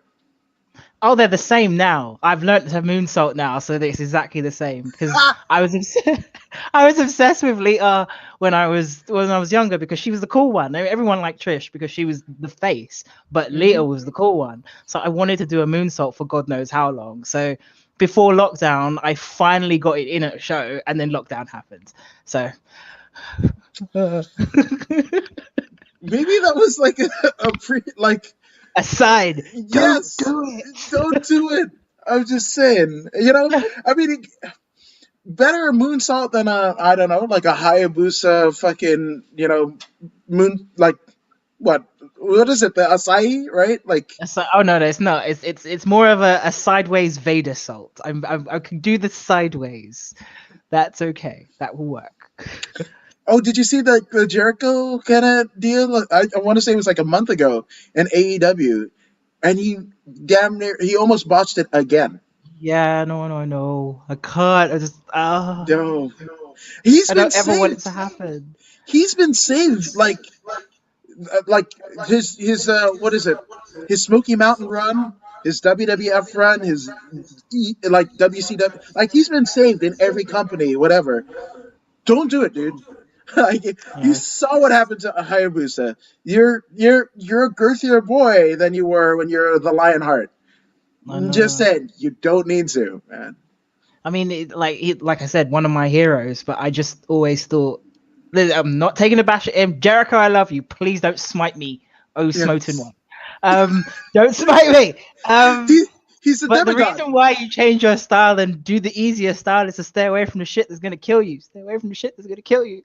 Please don't die. Yeah, fuck, man. You, you're friends with Regal. You know, latter career facials. I know. I know. It's not like they're both in Florida, employed by two companies that are in Florida, right? And technology exists. It's not like you can like FaceTime. Like, hey, I could almost like William Regal ask Commissioner Regal, Chris, why are you doing all that stupid shit? Like, and you can't see it, but like, I literally put my hand behind my back because that's what you do when you do Regal. Like, oh, fuck, you right? Everyone does it. I know. I know. Um, so going learning from that experience, returning to the UK scene, like, what was the general response? Were people proud that you kind of, took that leap and, being featured in that kind of capacity? Like, was it warmly received or maybe not? No, I mean it was my issue, and my issue will always be. I'm only learning it now because of lockdown. Is I I didn't advertise enough myself. I didn't put myself out there. I literally went from the classic and then went to Japan. So I wasn't even around to say I did the same thing with World War Sport. I wasn't even around to kind of almost kind of soak in everything. I just went Hmm. work, work, work, work, work, work. So I probably should have slowed down in that time and taken a lot more time to kind of indulge it a little bit more, because it's not like until now where I'm realizing how much I did actually have an impact on a lot of people overseas, and I didn't know because I haven't spoken to anybody and I've done none of that. So it was really widely received here from my own like social media things, but in terms of me putting myself out there, I did very little of it, which was completely my fault. I admit that. I like it. I mean, but again, it's like you don't know what you got until it's gone. That's a euphemism, right? And then it's just like youth does. Young people want wisdom. People who have wisdom want their youth. So there's always going to be this kind of constant kind of grappling match, right, in between the two kind of existences. So, I mean, now right, and now the next tour Japan, which was supposed to happen, if not COVID, right? I'm sorry, but like you smell the roses a little bit more, right? And that those are things that you're going to be able to implore on the crop of you know the fine wrestlers that you're developing yourself. I mean, obviously before COVID, but still in the auspices. So I got to ask you, after the experiences in Japan, the Mae Young Classic, and now owner, trainer, your own promotion, like, what do you feel, and going back to like Justin, right? Justin had traveled the world and what have you, and brought it to you guys that were guys and girls that were training at the school. Well, now you have this well-rounded experience that you're bringing to your students. So how has that had shaped you as a person? I've had to grow up a lot. It's weird. I thought I was grown already. Clearly not. Um, I've now learned to not. I'm not saying not listen to people, but I'm not. I I took a lot of things to heart when I was training and when I was like before all of this, and especially before lockdown. A lot of things that I probably shouldn't have. There were some situations where I probably should have trusted myself more in some of the experiences that I've had, and that's something that I want to install in a lot of the girls, the guys, whoever comes to the dojo or whoever works for Fierce Females, it's something that I want them to understand and know that when it comes to this business, as long as you trust yourself and just go for it, the worst thing that can happen is a no or it fails. If you at Mhm. least try, there's nothing that anybody can say. And there's a lot of things that I didn't try and I'm only trying now because I was too scared to. And somebody like me shouldn't be in fear of things like this, which is an interview, putting yourself out there more, um, taking more, doing more promo things, doing more things that are more cinematic, not being stuck into the same box of being grr all the time. I have a personality. Most people just don't know Yes. it because I don't show it. Hmm. What I do want to install on and everybody is just to, if you want something, just go for it and take it. One of the things that people do love about Fierce Females is we do give our workers creative control to an extent. Right. Don't hit this. Um, but they do have creative control. And one of the things that came out of Fierce Females with full creative control with a wrestler called Emily Hayden was Toasty the Toaster. And if they didn't let her just run with her brain and her creativeness, that wouldn't have happened. And it's one of the most amazing things in Fierce Females right now. And that just came from some literally the management team going, do what you want. But as a performer, that is freeing. That is absolutely freeing. To be able to, and it's trusting your judgment, right? Trusting your judgment, knowing that you have a certain je ne sais quoi coming to the table. Yes, of course, you can have criticism and everything like that, but like the foundation, if the foundation is good, whatever you put on top of it, so too shall be good. Yeah. Yeah. Like, yes. Yes. Yeah. Um, so if Ayesha Raymond was to create, because I think you're, I do dutifully qualified to do this. Your experience in Japan, your British foundation, going to the WWE, Mae Young Classic. That's one of the biggest things on the network. One of the highest rated. Even watchbacks. People still watch those two tournaments and just like almost like yeah, the WWE UK tournament, right? People still harken back to those, and those numbers are up, right? So you're dutifully tasked to answer this question. If you were to create the perfect wrestler, right? Going back to your create a wrestler days in the WWE video games, right? What would it be? Would it be a percentage point of this, like promo, Joshi style, whatever? Is it male? Is it female? Like, what would the archetype of pro wrestlers? Because like the greatest of all time, that conversation happens, right? It happens, and most people are like, oh, this amount of promo, this amount of work rate, this amount of whatever, and sometimes it's just that can overwhelm everything else, right? So if you were to create a wrestler, a perfect wrestler, Mhm. what would that look like? Is it in this day and age, in this setting, Yeah, or in any setting? any second, any second. If I had to create a wrestler in this day and age to survive in this current setting, in this current climate, they'd probably be about 60% showman. It would have to be.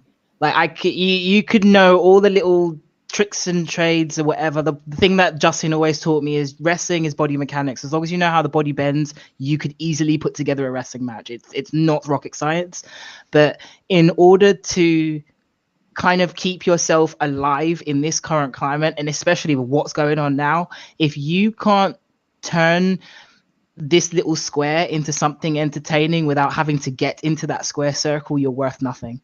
And I know that now, especially this is me speaking from experience. Like Mm-hmm. if my problem is stuff like this I didn't learn until much later on in my career. I concentrated more on the technical aspects of my career. I didn't do the whole showmany stuff until now. But what we need to understand in order to create the perfect wrestler is this is entertainment and this is a business. If I can't sell you, it's cool that you can go in there and have a 20-minute match. Cool beans, dude, good for you. But if I can't sell you to make tickets, then you're worth nothing to me. Show me some. I like it. Oh my God, I like it. And it's the proof is in the pudding, right? Bret Hart's latter career ended up him, the heel, but he was speaking his piece, right? Look at the great. He was great before he even got there, but the great Bryan Danielson, now Daniel Bryan, right? He did all that stuff. Japan, Ring of Honor, Chikara. Like, he did all of the technical shit and whatever. But he's made the most money as a character. Because it's TV. At the end of the day, everyone hates going back to it, but Beyond the Mat, Vince McMahon said it itself. We make movies. We do. Like, I don't doubt anybody's technical ability. I was trained by some of the best in the world. Yeah. But if you can't sell yourself in this little tiny box, then there's no point in putting you on a box. Like, a name is a name, and one of the things that we lose as well today, if we want to create a wrestler, is we don't create characters, we don't create products anymore. So my name is Ayesha Raymond. What's Ayesha Raymond? Go on, I'll give you a few seconds. But that's what people do. The whole Big Fem Vader at least opens up doors. The Amazon opened up doors for me, but just being a name. No,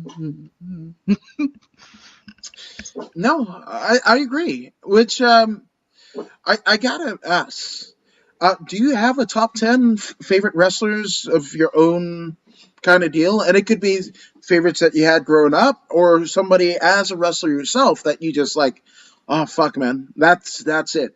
So do you have a top 10? Oh, my heroes: Chris Jericho, Tully Blanchard, Ted DiBiase, William Regal, Robbie Brookside. In terms of women, Chyna, Lita. I loved Bertha Faye. Screw you guys. Yes! Ronda Singh, rest in peace. Fucking great. Fucking great she was.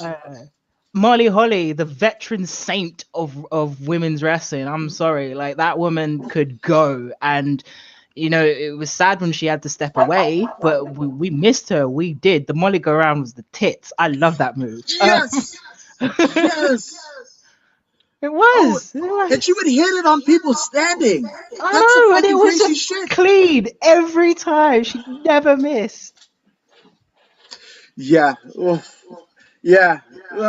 And it's crazy, the fact that, she was in WCW as much as Valet. And then she got there, right? Lita, right, was... what was it? Miss Dangerous in ECW, and then S.A. Rios. Congeniality and something like that. Yeah.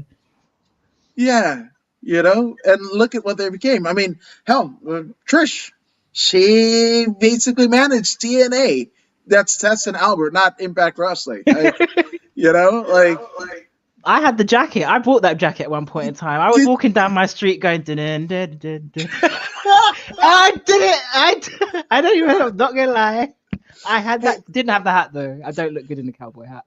That's fine. You're talking to a dude who is short and portly, and I've got a low self-esteem and whatever, but I would walk through my halls of the high school that I was in, Inglewood High in Inglewood, California. Inglewood always up to no good. I fucking hate that euphemism because I'm good. I came from Inglewood. I'm not a fucking street hoodlum and whatever. But I used to walk around like Dean Malenko. I used to do the fucking deal and just fucking look at the fucking corner of my eye.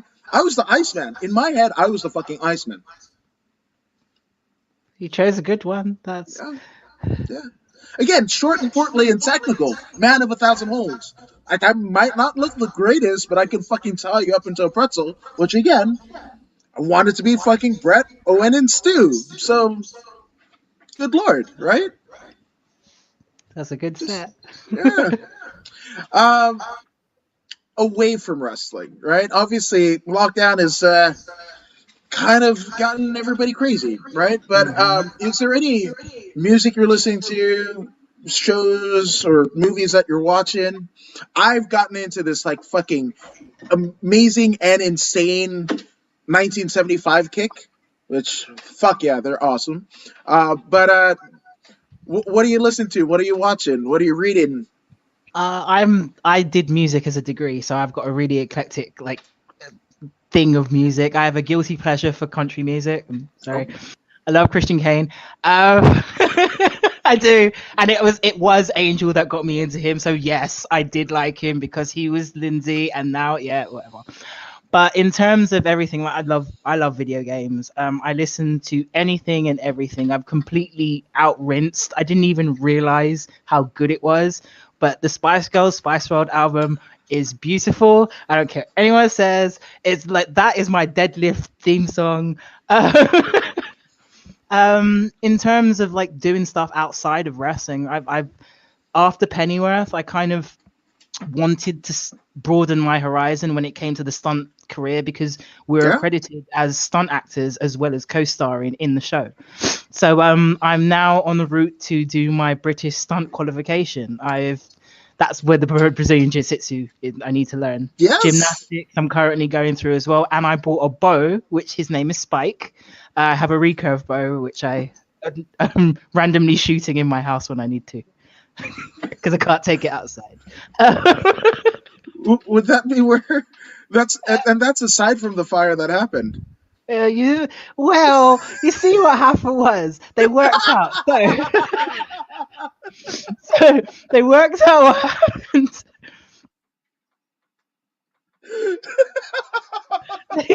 The filter window from the other side of the apartments was open, and my neighbor's kitchen had just decided to catch itself on fire, and all the smoke just kind of trickled into my house and just covered everything in soot.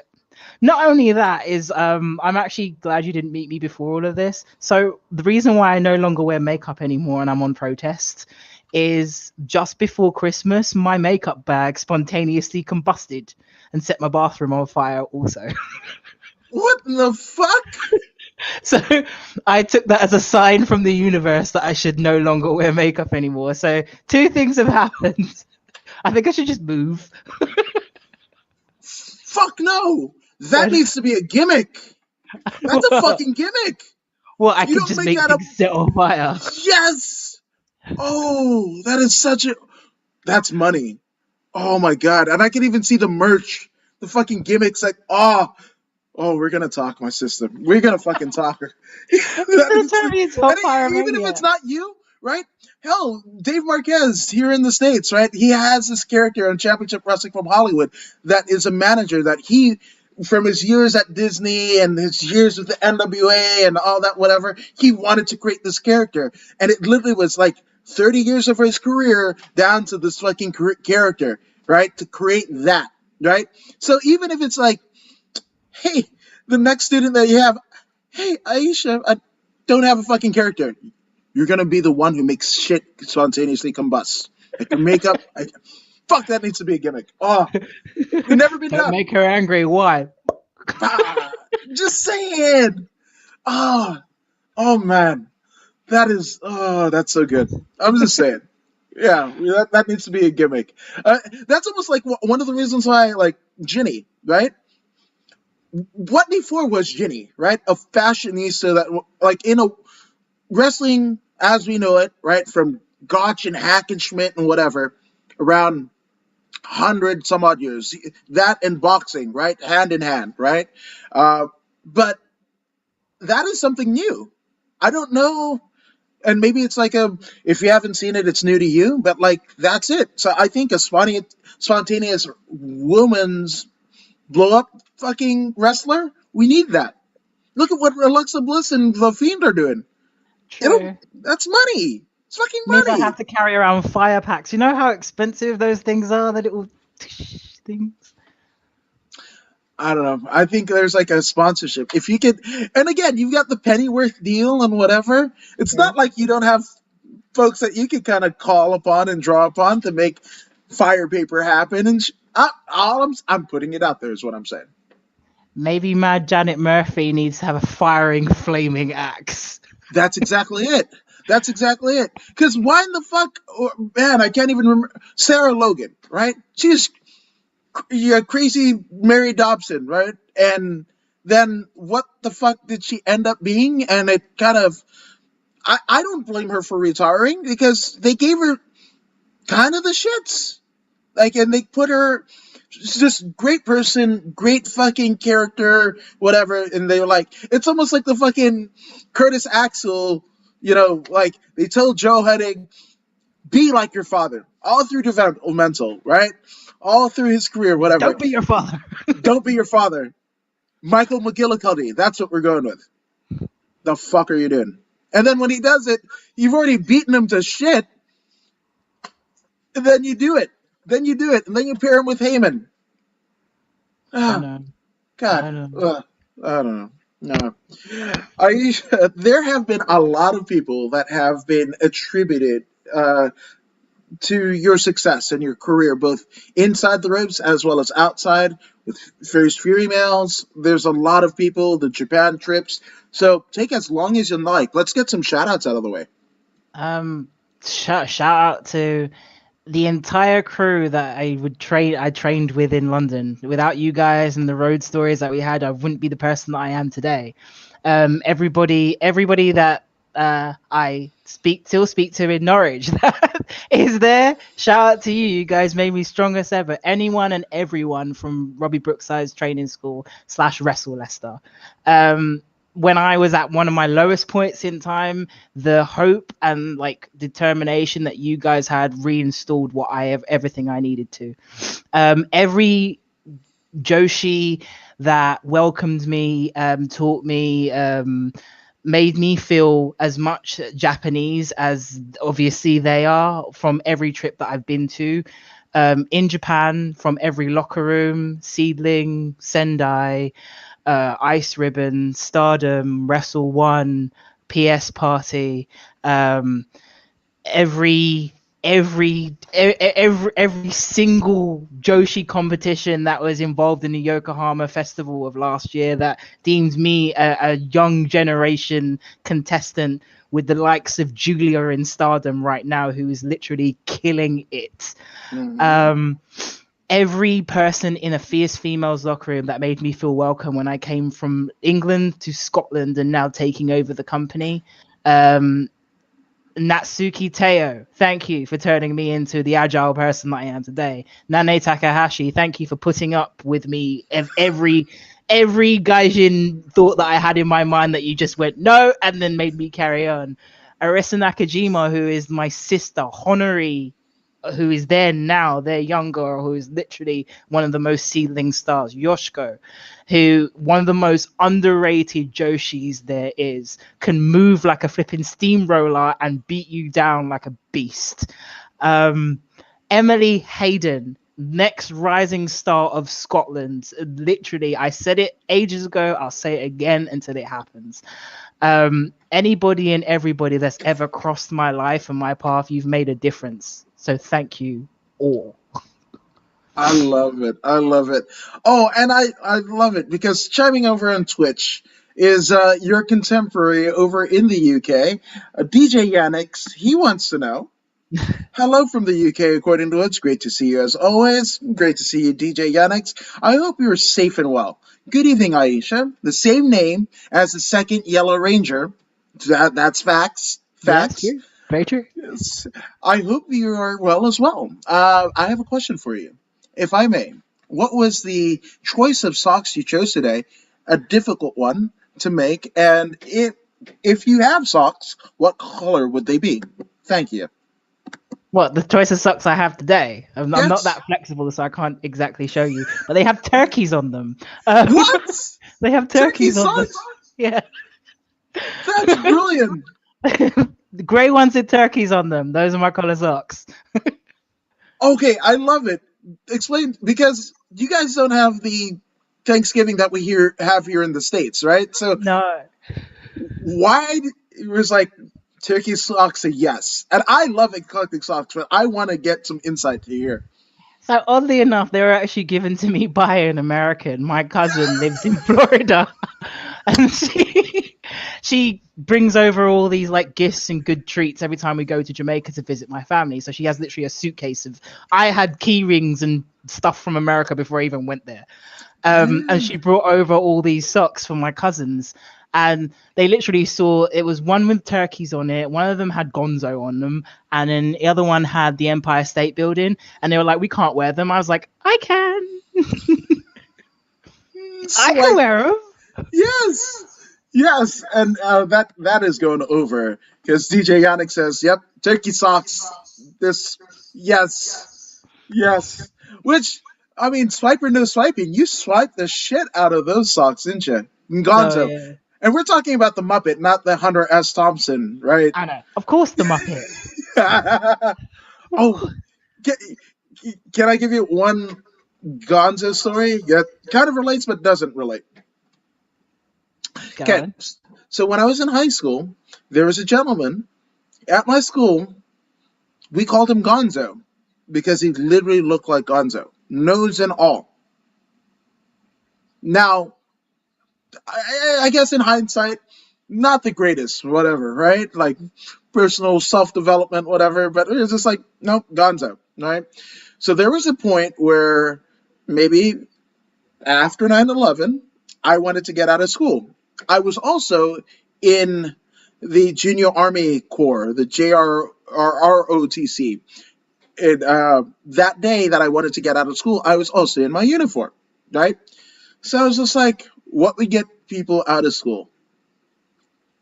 And we go to an off like far on the other side of the campus, and I'm like, hey, there might be something suspicious at the door. And then I ran out, and I see cops and all that jazz and whatever, and I'm like, okay, now I can go. And all the rest of the school go out, and it's just like everybody running out. It's a stampede and what have you. Not a Calgary stampede, but definitely a stampede. And I'm like, then they found out. I don't know how they did it. They found out a call was made from this classroom and whatever, right? And then this investigation kind of happened. And when they kind of brought me in, I was just like, I couldn't have done it. Look at me. I'm in my army suit. It was this gentleman who we thought of Gonzo. So they put me on the, and he sounded like him too. He sounded like him too. That's also, it wasn't just a nose, he sounded like him. So they put me on the phone with the parents because they wanted to talk to me. But I am their son, not me as me, whatever. And I try to do my best Gonzo impression. They go, that's not my son. I slip out the door, whatever, off into, yeah. So that's my Gonzo story. It's not Gonzo Muppet Babies, but it's Gonzo. It's not Gonzo Muppet Babies. Yeah. Horrible person I used to be. Good Lord. You're probably not wearing socks. Are you Yeah. wearing socks? No, I'm Fijian, damn it. Don't. That's where it's fucking blazes here in LA. 80 degrees, which we've had like, it got so bad that it was snowing. Not like whatever, but there was like hail. There was fucking hail only like 3 weeks ago. So now we're getting a California summer. I'm in jorts, Heenan School of Broadcasting shirt, and fucking no socks. That's what I'm rocking, DJ Yannick, just in case you didn't know. Saying. Well, it's currently 5 degrees in Scotland, I think. So, I'm sorry. Yeah, I'm no. sorry for gloating. I'm an ass. I do love it here, but I don't know why I did this to myself. No, but you guys got a good crop of folks there, not just in Scotland but throughout the UK. You are one of, I feel, are the benchmark. So just thank you for doing this. And thank you for being you. All of the experiences, all of it. It's just like you're almost like an encyclopedia, and like also one of the last standing like British stalwarts, and having all of this like whatever, and the Japanese, you did it the traditional way, and like just thank you for being you. Thank you for talking to me and keeping me from going crazy. Always. I was like, oh man, like I hope she doesn't. I said an hour. We're double that. I hope she doesn't kill me. Nah. But and DJ says, yeah, he's that MMA fighter from Fiji. He hasn't got a clue what's up. I dabble in jiu-jitsu. I haven't been in a while. And when they were like, oh, body of a god, my physical kind of attributes are more like Buddha, right? when they're like, I wanted to be a professional wrestler. I wanted to look like a professional wrestler. Well, I look like Ed Strangler Lewis. And that's a name that you didn't think that I would say. But I look like, put that in the Google machine, and that's the body type here. So just saying, the summer body had to wait. But it worked well. Ed Strangler Lewis, fucking world champion, the second to, Luthez. He was the manager for Luthez. So I think that's fucking cool. I'm good with Ed Strangler Lewis at this point. Hey, don't knock it now. It's what I like to call the COVID bods. It hasn't happened to me yet because I just have horrible control. Like I can't. At the moment I start, I go through horrible periods where I have cheesecake like for a month and then go, I feel bad. Treadmill. So this is just it's been a cycle, a horrible cycle. Oh no, that shit is real. I mean, I have kettlebells. Like I bought a sauna. I bought a sauna because I saw it on Facebook Watch for when people were saying like, oh, PS2 or PS5 and then the Xbox One and everything like that. Literally a quarter of the price, a sauna. I was like, fuck yeah, I want. So that works. Yeah, so I've got whatever, but it's just like the motivation. That's one thing that I cannot buy. So yeah, this season the Beachbody is on hiatus, is what I'm saying. It might even go, you might not even be able to go to the beach. So Facts. Now, so for people that want to get the glamour and grace that is big femme Veda Ayesha Raymond, where can they find you, Mademoiselle, on social media? Me, you can do what everybody else seems to do now because it's lockdown and research Ayesha Raymond. I was the person who wore the very rocking hair metal makeup for my Mae Young Classic debut.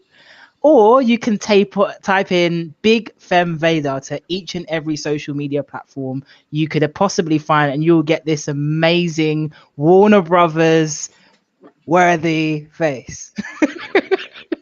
That's it. Yeah, I like Ayesha. This has been such a blast. Like, thank you for this. This is amazing, and maybe we added. You and I should break down that upcoming Sasha Banks versus Bianca Belair match. I think. Oh, you want to talk to me again? He wants to talk to me again, people. Yes, of course I do. So I think that might be, if you're available next week. We're in WrestleMania week. We're gonna probably do that, and we'll talk about what. And you've been in the ring. You've been where they have trained, right? So you've seen maybe both of them in action, right? Firsthand. So I think you might have some cool insight on how that match is gonna go. So I think we need to revisit this. We're gonna do this. We can mark out together. Well, I'll mark out. You can watch me mark out. Yes. Hell yes. So we'll do it. So again, we're gonna get it settled, but you can check that out next week. We and Ayesha, Big Femme Vader, breaking down the arguably what's probably gonna be this. I mean, if you're gonna put a Ricky Steamboat, Randy Savage kind of mark on this year's WrestleMania, both nights, that is, I think that's going to be revered, almost like the female Steamboat Savage of this year's Mania. So, yeah, let's do that. Let's do this. Yay! Yes. But thank you guys for joining us here at According to Woods. You guys are the real MVP. DJ Addict says, Ayesha, it's been a pleasure to hear about your socks. Catch you next time, According to Woods. No, absolutely. Take care. Love it. Take care. Spike your hair. Woo, woo, woo. You know it. Or just rock what you naturally have. I love it. But if you guys haven't already done so, go ahead and like, share, and subscribe to the According to Woods podcast. I forgot my name for a second. On Facebook, YouTube, and Twitch. And I mean, Ayesha, you're subscribed to the podcast, aren't you? Of course I am. Now I get to see my own face, so it's fine. Yeah. And a litany of others. I'm just saying. So there you go. Go ahead and subscribe. Follow her and subscribe to everything that she's doing, including, the promotion that she fucking owns. So that's Fierce Females. If you can make it to Scotland when everything is back to normal, come watch us. We're gonna do amazing things. Yes. So I can't wait, and I'm gonna go down a YouTube wormhole. So this is gonna be great. But if you don't believe me, and subscribing to this very podcast here, well, here's an NXT notable, Zeta Zhang, to convince you. Hey, this is Zeta Zhang. Make sure you